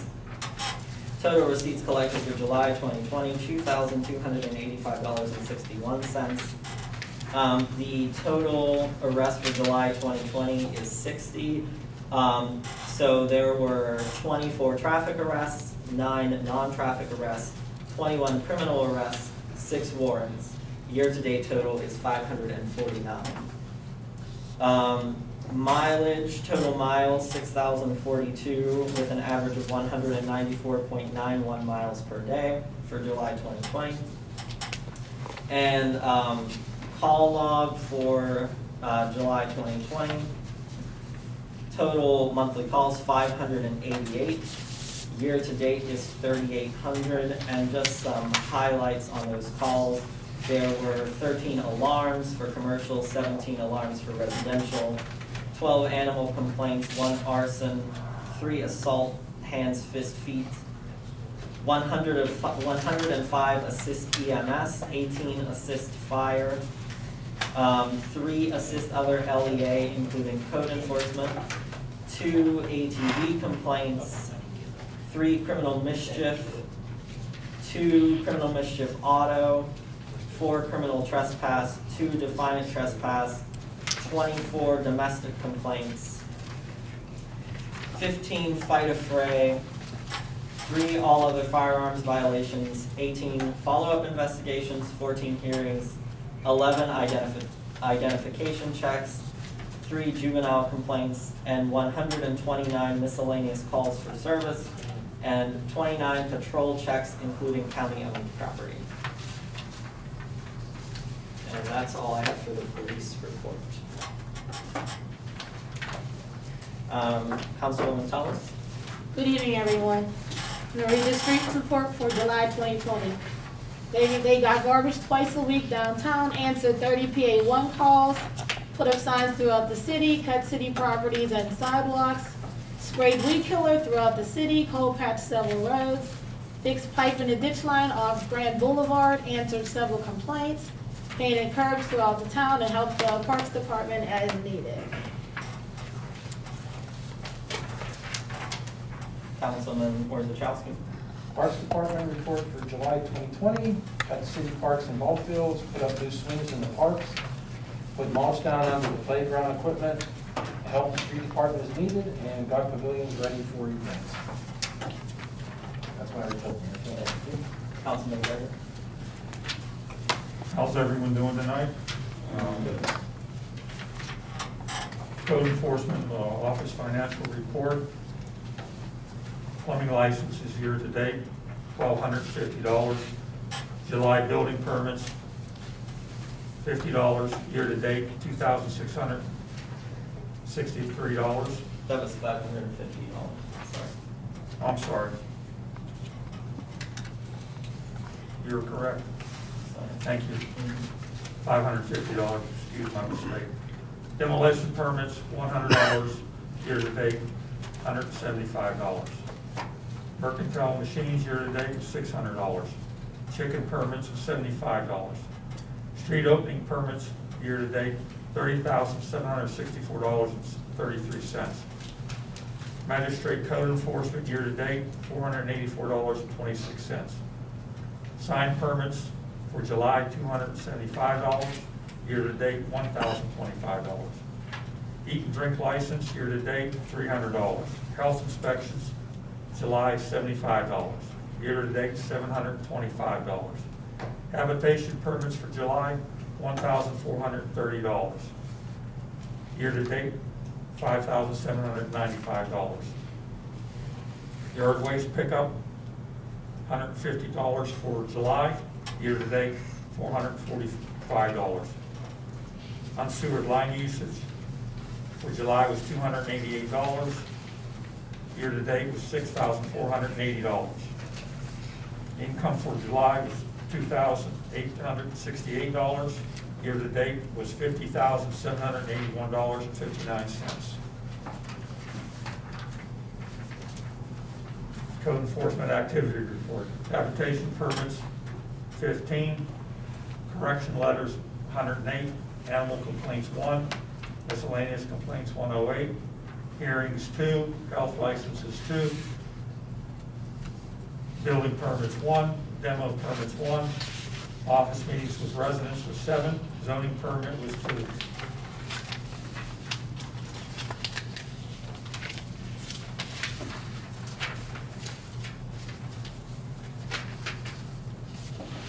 Fire department report. We have 7 automatic alarms, 2 floodings, 3 tree downs, 3 motor vehicle accidents, 1 EMS assist, 1 landing zone, 2 brush fires, 1 natural gas call, structure fire in Denora, 1, motor vehicle accident, 105 Central, 1, public safety, 1, 1 elevator rescue, 1, gas, pepper spray, 1, total calls, 25, total responding, 337.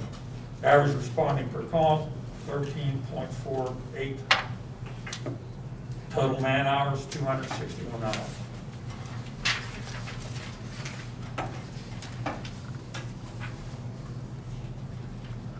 And thank you, you volunteer firemen. Appreciate what you do. Okay, motion to approve the proposal of Atkins Remodeling for the restoration of the interior ceilings and walls at Fire Station 81-2, Hilltop, in the amount of $6,870.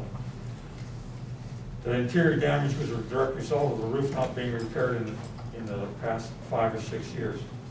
My understanding is that that's going to have to go to the insurance company. I'll second that. Any questions? Call the roll. Councilor Gregor? Aye. Councilor Chakowski, Yes. Councilman Cole, Yes. Councilwoman Thomas, Yes. Mayor Sherrod. Yes. Motion to approve replacement of equipment that was also damaged as a direct result of the roof not being repaired. The estimated amount is $11,322. The total interior loss amount is $18,192. I will second that. Questions? Call roll. Councilor Chakowski, Yes. Councilman Cole, Yes. Councilwoman Thomas, Yes. Councilor Gregor, Aye. Mayor Sherrod. Yes. I have a little PS in there. The new roof cost $10,000. If the roof had been repaired 5 or 6 years ago, it would have cost approximately $8,000. And there wouldn't have been another $18,000 worth of internal damage. The city lost a total of $20,192 because no action was taken by the previous council. If this goes through and gets approved by the insurance company, the actual loss to the city, what is it on each claim? Do you have any idea, Mr. Harrack? I believe we have $1,000 deductible. Yeah. So your actual cost to the city should be around $2,000. F, the repurposed vehicles utilized by the code enforcement department and the municipal fire departments are available for use 24 hours a day within the city limits, therefore emergencies. The municipal fire department will be permitted to leave the city limits whenever a mutual aid call is received. After all, first responders, we do save lives, and we must support the first responders. Are you seeking is that a motion? No, Making a motion? that is just a comment, because I've been approached by several individuals complaining about the fact that our municipal chief actually uses this vehicle. I am aware that, Delmore, how long have you had that vehicle? June something. June something? Yeah. In that period of time, the total cost of fuel has been $35. It's been brought to my attention that some people were upset that he uses the vehicle. Well, he's on duty 24/7 when he's inside the city of Monessen. And when we get called out of town, he should be able to use that vehicle. That's what it was got for, and as a matter of fact, Mr. Heppel, do you have that vehicle tonight? Yes, I do. Say we had a situation where a 7-year-old went down a slide, smacked her head off the ground and knocked herself unconscious in City Park. Would you respond directly from here to the scene? Yes, I would. What do you carry in that vehicle? Any equipment I might need for an emergency that arises, Did you turn out gear, turn on gear, fire extinguishers? fire extinguishers, which I used on the car fire at the church. Yeah, didn't you save somebody's vehicle? Yes. What day was that? Saturday afternoon. Saturday afternoon. Just to let the people know what the vehicle's being used for. Okay, I had a call for electrical lines down at City Park. I made the necessary contacts to temporarily fix the dangerous situation. The lines were down because of a storm that passed through the park. We have storms every season, just the way it is. There's not much you can do about it. However, if you'd have seen these lines, you would have shook your head. They were a fatal accident waiting to happen. I received a call on the 4th of July. Lois, thank you again. And we went up to the park. I went up to the park to see what the problem was. We had the lines had been pulled off the trees. These were bare wires running from a electrical pole to the trees. It was nailed, they were nailed into trees. Yes, they use isolators, but they were just nailed into the trees, 2 bare lines. The lines came down, they were pulled down, they came down in a big rainbow arc. And we had kids running around. Thank God Lois called. We could have had someone killed.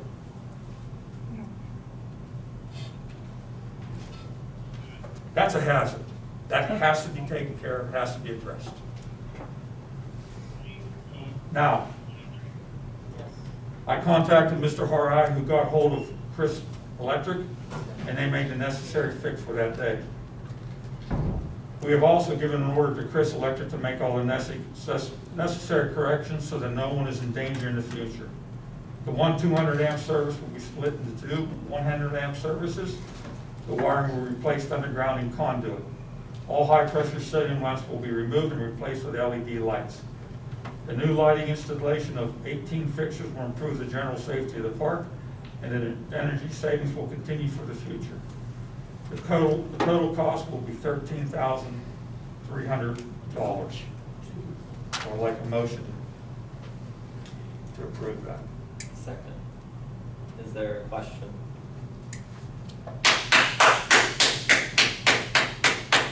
There you have it. Second. We will take applause too.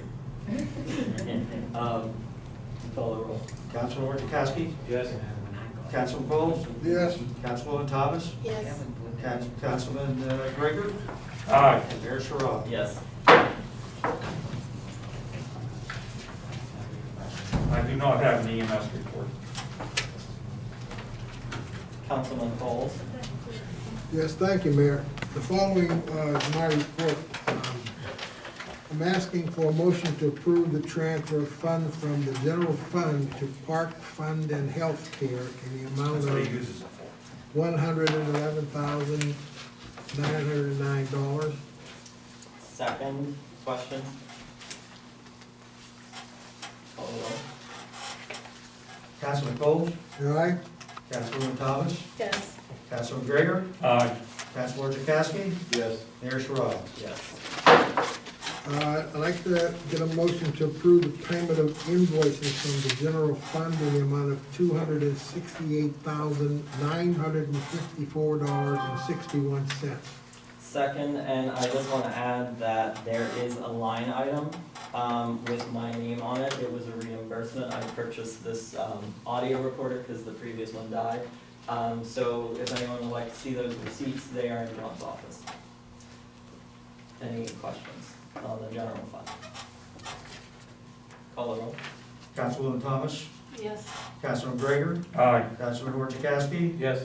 Councilman Coles? Yes? Mayor Sherrod? Yes. I'd like to get a motion to approve the payment of invoices from four parks in the amount of $116,536.28. Second, questions? Mayor, the 111,000, I'm assuming, or what is that? Is that an equipment purchase? John, what is it's the second item on parts. The 111. And we transferred that to general fund to pick up all the wages for the year and a few of the others that we didn't take out. So we transferred that over to the general fund. And that typically happens every year. Yes. And what's the Three Rivers Marine and Rail Terminals? They're $1,200. What's the, John, this? Oh, isn't that the Mulch. Is the that mulch all? for, Yeah, that's the trucking allowance for the free mulch that we receive for our, they gave us the mulch for free? pardon me? They gave us the mulch for free. The mulch was free, Awesome. and we just had to pay for the trucking to get it here. The problem is it would have been a lot cheaper, but they moved the terminal to Monroeville. It's no longer, no longer keep mulch down at the river here. They brought it down from Monroeville. Monroeville. Yeah. And the reason why we didn't have it locally, because the citizens complained in Bell Vernon that the smell was too bad, so they had to get rid of it. They moved it to Monroeville, and so we had to pay to truck it in. But the mulch, 3 tractor trailers load in charge. Did I second that? Any other questions? That's pretty stinky stuff. Call the roll. Councilman Gregor? Aye. Councilman Orchakowski? Yes. Councilman Cole? Yes?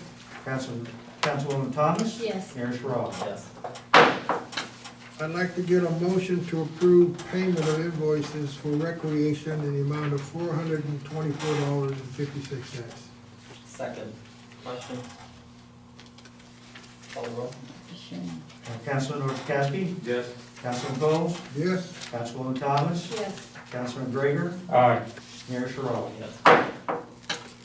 Next item is a motion that I'd like to get to approve payment of invoices for line usage in the amount of $23,693.56.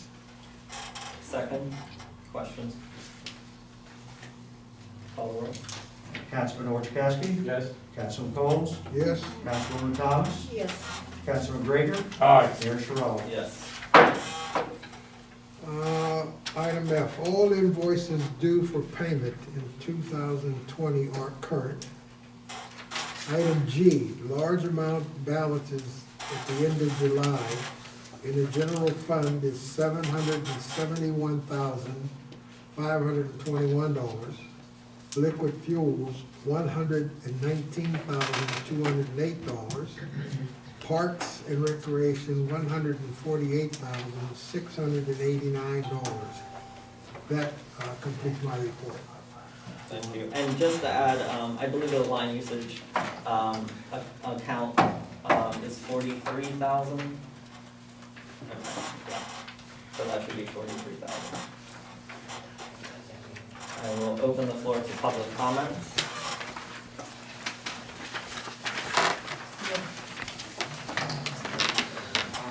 This is directed to Tim with the term.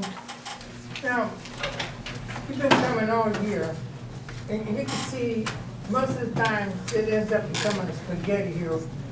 I would like you to be more proactive in advising these people. So when Matt is talking to you, he's doing this, you gotta set everybody straight. You don't just come up here and wait until Excuse me. these people end up arguing. Attorney, excuse me.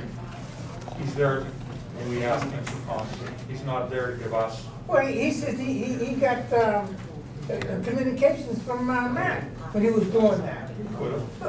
He should have set him straight. The point is this, you can't just sit here like you come to church once a month or, once a week. If these people are having some sort of dispute or one of them is going out of their way to do something too much and they contact you, you gotta set them straight.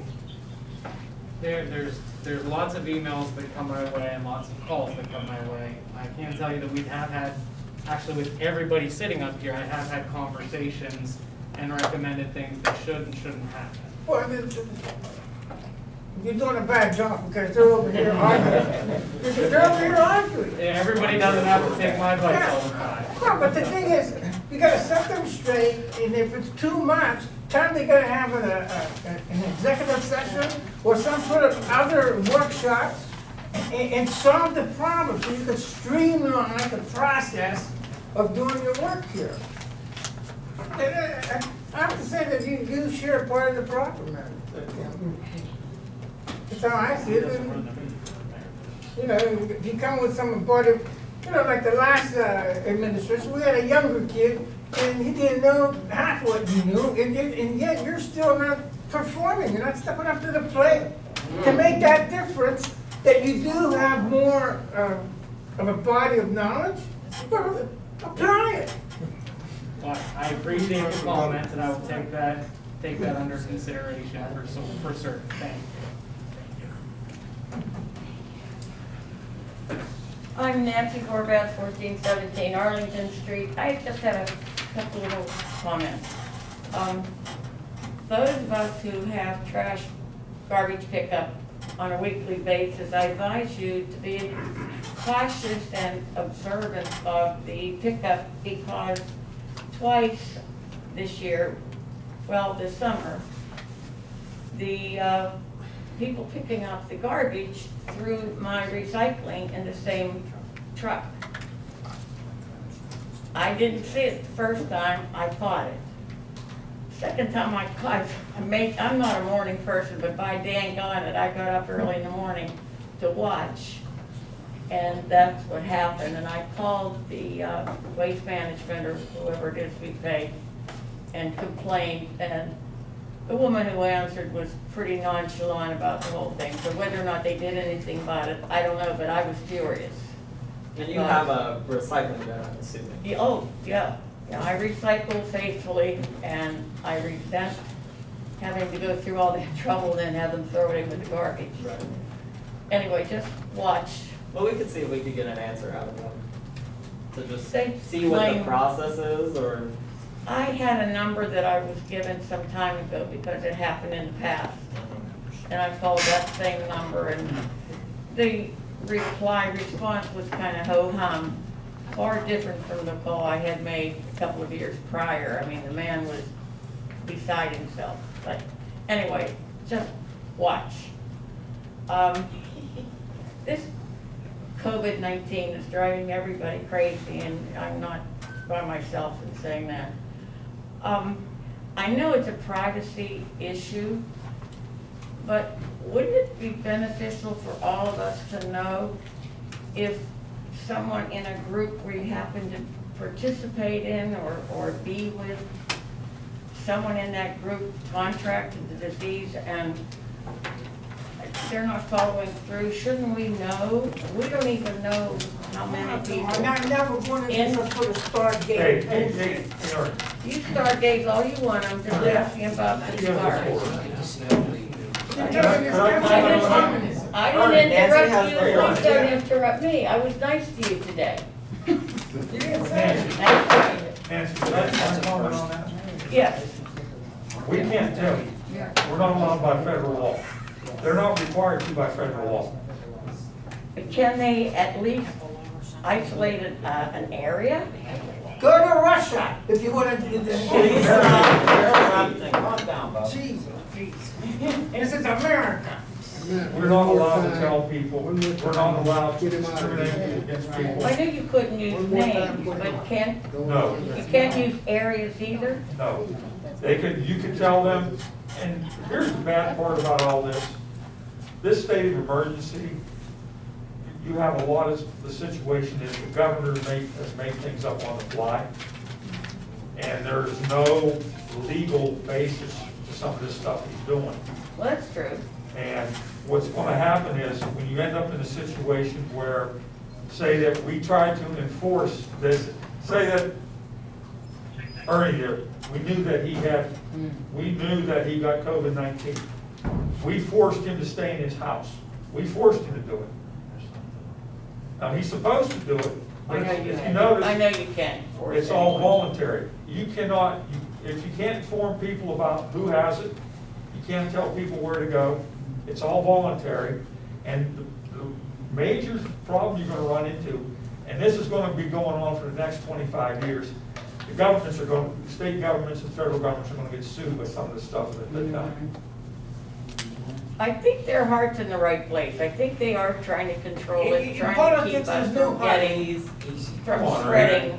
There's no heart to Please stop interrupting. Just a little bit, Ernie. I mean, it's rude to interrupt someone. Well, it's going to be in Ernie, some sort of a please. star chamber. Please, Trying to- and I'm answering her question. She has a legitimate concern. You know, I would. Well, tell her to stay home. Shelter in place. So have her stay home there. Ernie, I do, I've done my share. It's none of your business, but the I've done my solicitor share. had a comment. You raised a very legitimate point about knowing where cases are and things like that. Pennsylvania's Department of Health, you may have seen it in the news where they just hired 1,000 new contact tracers. Yeah, I have. And one of the things that they do is whenever they get a positive test case, that has to be reported to the Department of Health. And then they assign a contact tracer Yeah. to identify anybody that may have come into contact. They're recommending that employers, schools, municipalities, anybody not disclose who has it, because they're leaving that to the contact tracers to do that job. And anybody that they feel is under any sort of risk of exposure, they'll reach out through the Department of Health in their So contact. that's in tracers. effect now? That's in effect now. Okay. Yeah.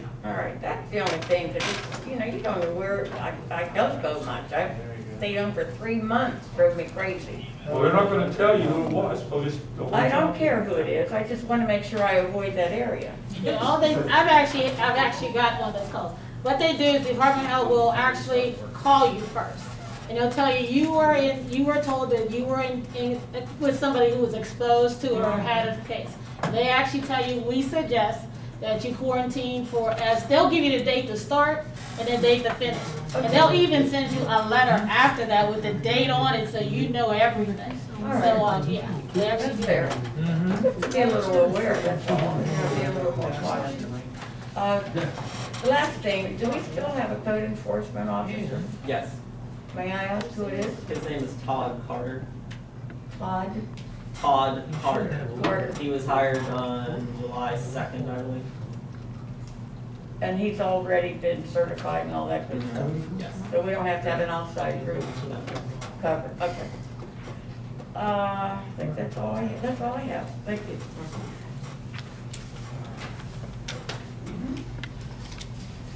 Good evening, Mayor, Council. My name is Mark Santa Colombo. A couple things. I think you made a good choice on Rosalie Nixich. I was fortunate enough to work with her for 10 years, maybe not longer. She'll make your head spin. She knows people. She knows how to get the job done. And within weeks, you will definitely know what she can do. She will amaze you. Because she was amazing when I was there. We were hurting. She found a way to get money. She knew all the ropes. She knows she's legit. On the other board, I know some of the people there, Mr. Stark, fireman, EMS, he knows his job. Alan Duncan, fantastic guy. He won't steer you wrong. He's legit. He knows people. He knows what to do. He won't steer you wrong. Excuse me, I get a little emotional when I'm up here talking about good people. But like I said, with Rosalie, good choice. You did not go wrong there. I know, Mr. Hojikowski, you have your beefs there, but give her a chance. Just give her a chance because she will amaze you. This woman is fantastic. She's been here, she's done it, she knows what to do, and she will help you. She will not steer you wrong. So that was a great choice. She's an outstanding individual. So thank you for your time. Oh, one last thing on this number F. Mary Jo might be able to help me on it. When Larry and I was in code enforcement, didn't we have that, some type of policy in effect that when we bought a building or a house, you had so much time to get it in order, or you lost? John came up with that, I remember. Or do you mean E? Yeah, there was an ordinance. Letter E. that information is missing from when I have. Because when me and Larry, when people would buy a house, we told them you had so many days to get your house in order. 60 days. Or it was done. I couldn't find any information on Well, that. when it got moved from place to place, Yeah. it probably got lost, but I'm pretty sure, but this is a good one. The state law doesn't let us go under 12 months, I believe, because you have to give them a reasonable amount of Because time. Larry and I was on people, because you had people coming in to put houses, and they sold them to the poor individuals. They were showing them pictures of this beautiful house. That was 20 years ago. Yeah. We had a guy that bought a house that was on fire. It caught fire the night before. He come in and the poor guy was crying when we got there. We said, "Sir, can we help you?" He goes, "I just bought this place." And then he showed us a picture of it. I told him, I said, "God, that house didn't look like that 10 years ago." So this is a good ordinance to protect the people out there, the citizens of Monessen. And I think you're doing a good job. And that's what we need, because if I was a business owner or wanted to come in, the way the in-house fighting goes, people don't want to come in here. They don't want to be involved in that. They want to come in where everything, the wheels are moving smooth. And if you work together, it can work. Trust me. You don't have to go out to eat together, but in here, if we get along, and we don't be like all these other communities with the in-house fighting you see on the news, certain places, it's not a good sign. It's not a good sign. So let's just work together, because I think we can go a long way. I love Monessen, you know what I mean? And that's one thing my dad told me. We bleed black and white here in Monessen. You're born a Greyhound, you die a Greyhound. So keep up the good work. Thank you. Just one little comment.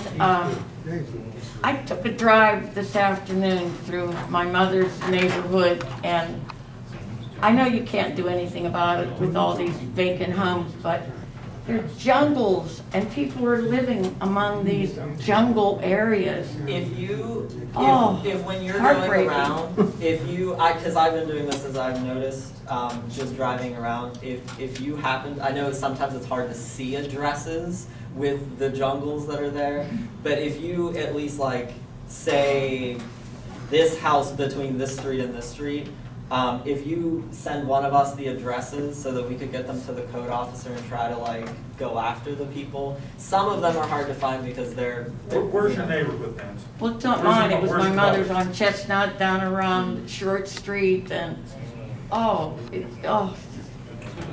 everywhere we went, they're just growing up around the home, it's We're so working sad. on it. yeah. It's We're- sad. What's that? So I'll put you on that.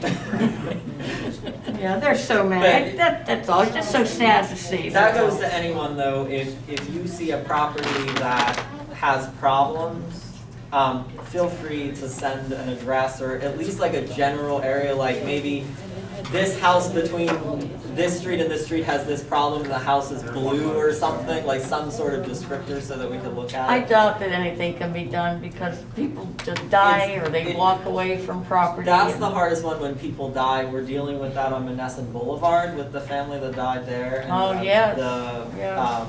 family doesn't want anything to do with it, so that gives Just us a for your hard information, Nancy, just last month, we sent out 101 letters about property. 108.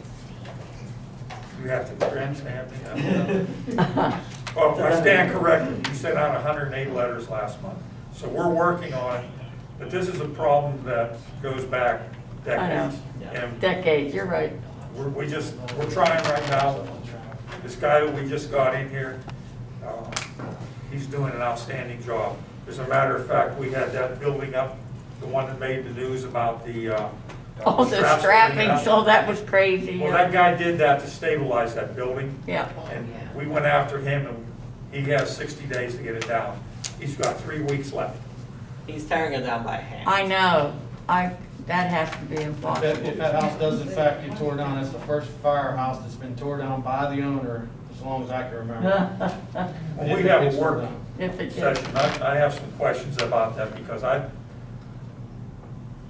I don't know what happened to the fire escrow accounts that we're supposed to have.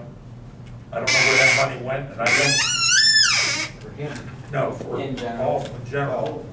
And for years, the money doesn't seem to have been gone after to be put in the fire escrow. And that's what he was saying. When the insurance settlement comes in and that house has been totaled, part of that insurance settlement is supposed to go in the fire escrow. Hasn't been being done for the last 6 years. I know Heppel's been working on it now. Never heard that. Yeah, but that hasn't been done for years. Never heard of that. Just one point on that, make sure that we're listed in the registry with the state as having a fire escrow ordinance, because all of the insurance companies are required to look at that registry before they send out a fire insurance claim check. Thank you, Tim. And if we're not in that registry, they don't have an obligation to send it to us, so they may not have notice of that, so we want to check that.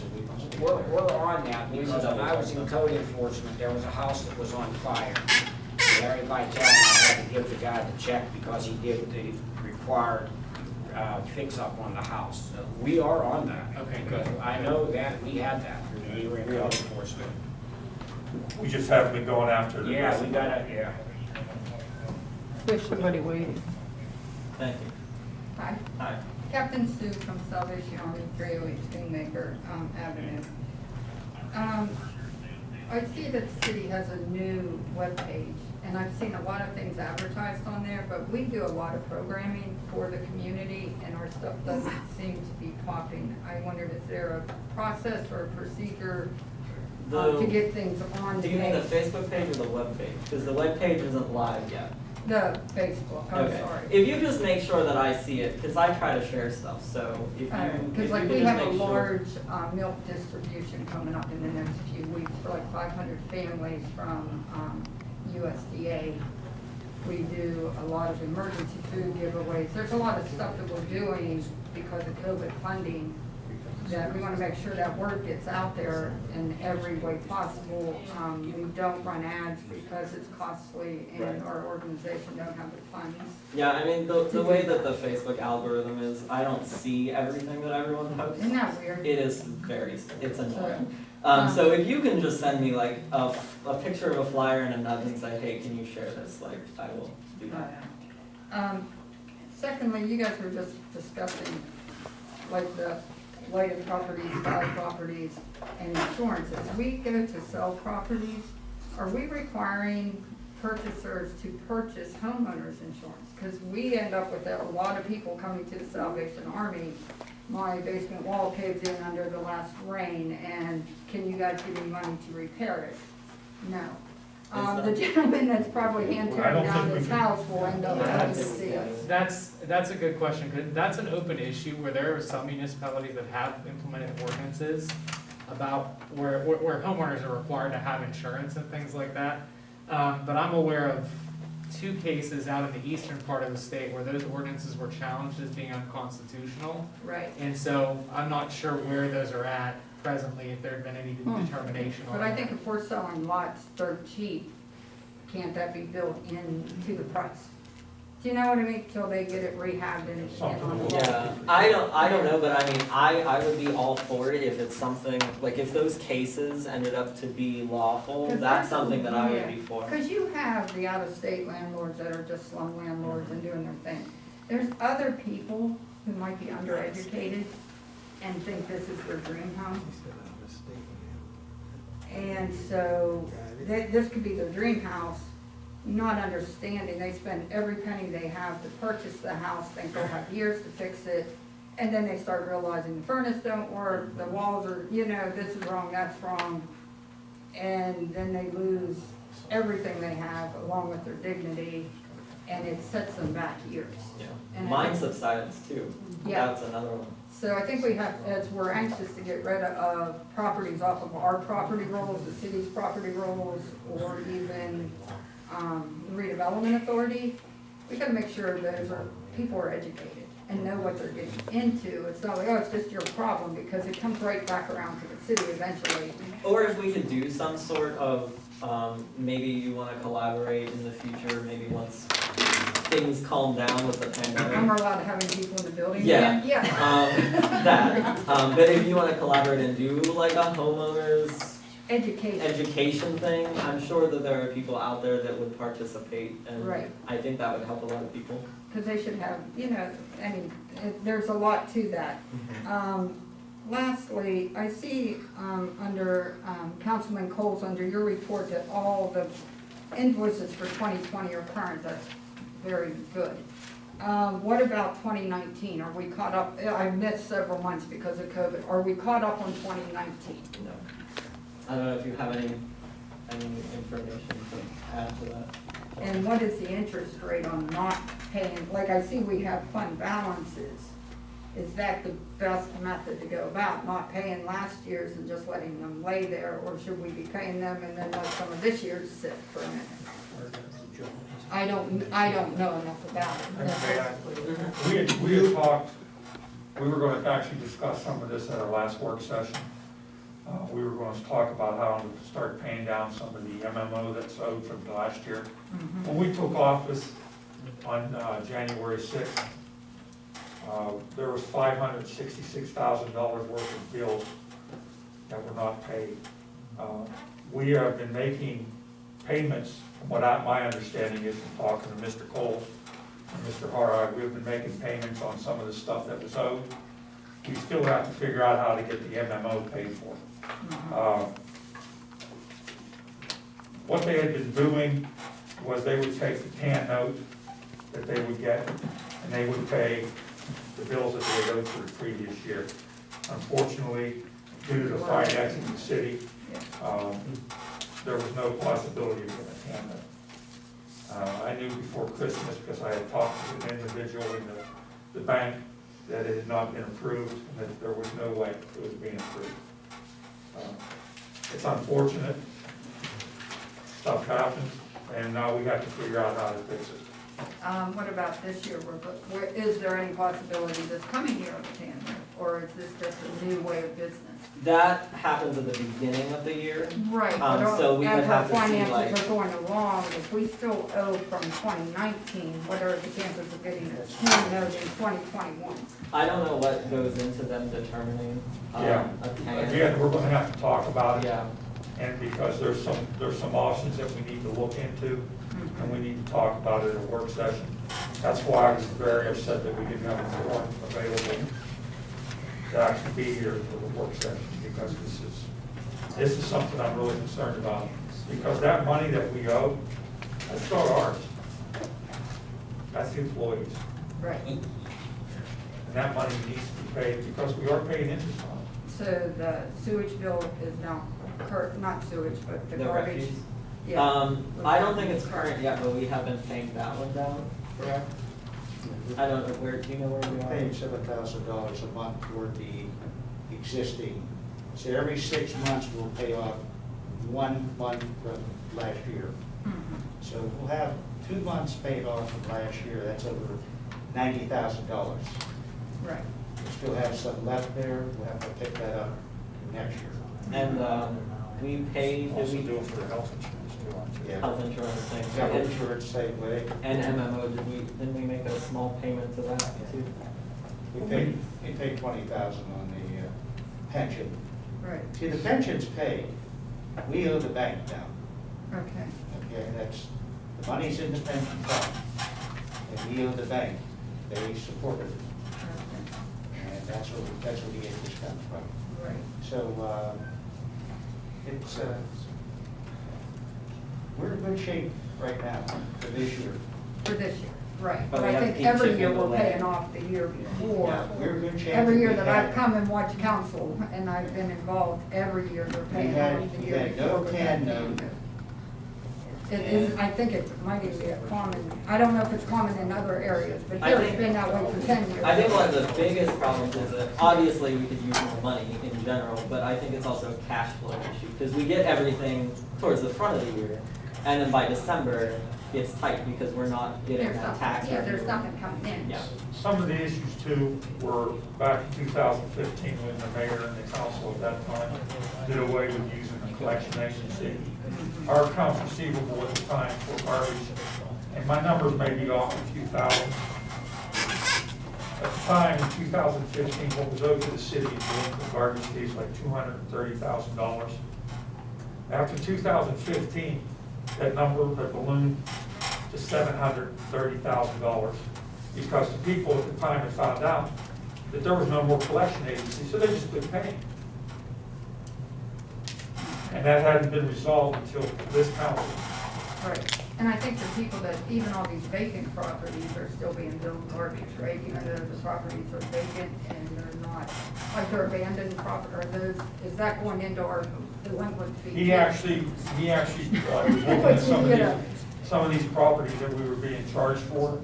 He's having them taken off the, Yeah, and if they're not in the state, they're not gonna pay garbage, because the No, house isn't happening. what happens, when they shut the water off, there's no residency.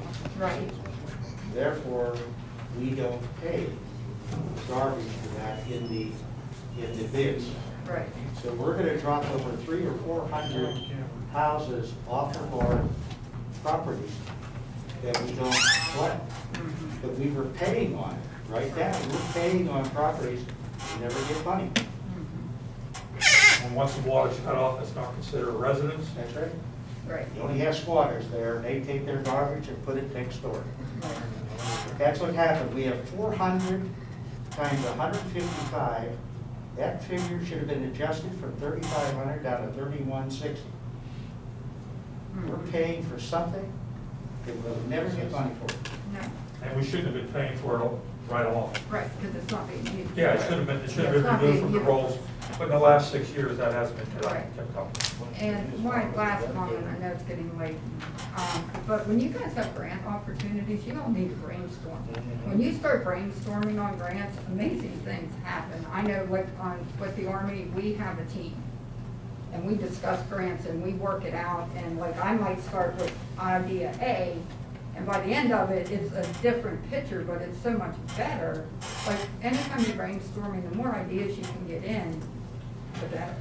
It Well, communicates. if this grant, this blight remediation grant is gonna be out there every year, council needs to start thinking about what we want to do for next year now. You need a 5-10 year plan. Well, Because We it's do like- need a blight plan. Yeah, we do, and we need to identify the worst areas. have to do our I don't know, there's a Are we whole- still waiting for Macklin's plan? Yes. Are they? I what- is believe there they a have hold a up? draft ready. Yeah, we all received the email with the draft. We're waiting for us to tell them that to take the $500 off the I'm sorry, I'm not. Mac- Oh, okay. It's now like this grant. Well, I don't know, you know, it depends if we get the grant that we just authorized. Yeah, so you're gonna take that, the 500 off of the plan. And right now, the state owes us $40,000 paid. As reimbursable. Right. And we have another 50,000 coming because they gave extra money last year from the authority in there. So we're gonna have another 90,000 square. So we'll watch everything as it goes. That's why we have Right. level loaded. And hopefully we can discuss, coming up with a payment plan for, a better payment plan for the 2019 deficit. You know, we're obviously chipping away, but that's not Right. making too much. Because you want to get to the point where you get your candidates again, Right. down the road, Right. if not in this You year. just don't understand how we got to that place. Yeah. Stu, were you here when I gave my church's report? Yes, sir. No, I. Okay, we got, for reporting off collections, we had delinquency years 2016, 17, 18, and 19. We went through them, and we come up with a total of 624 accounts that we sent to Portnoy off, and the total delinquent amount owed to the city was $387,689. And how much have they been able to, that's how much? That was just sent out on July 22nd. Oh, okay, that's what. So we don't know what's gonna be coming in. And that's gonna be penalty and interest minus the uncollectibles, the people that passed away, and you're not gonna get anything out of their estate. When they sent those letters out, as soon as they saw that, people started coming in. That's what I was curious. Yeah, how we much got it. they paid. Yeah, that figure, when we sent the letters out, we collected $61,840.50. Okay, that. Just to was- yeah. avoid collection. Right, that makes sense. People, yeah, Hey, I pay my bills, I think everyone else should pay theirs. that's always a good philosophy. Thank you. Thanks. Motion to adjourn. We'll adjourn the meeting at 9:13. Thanks, everyone.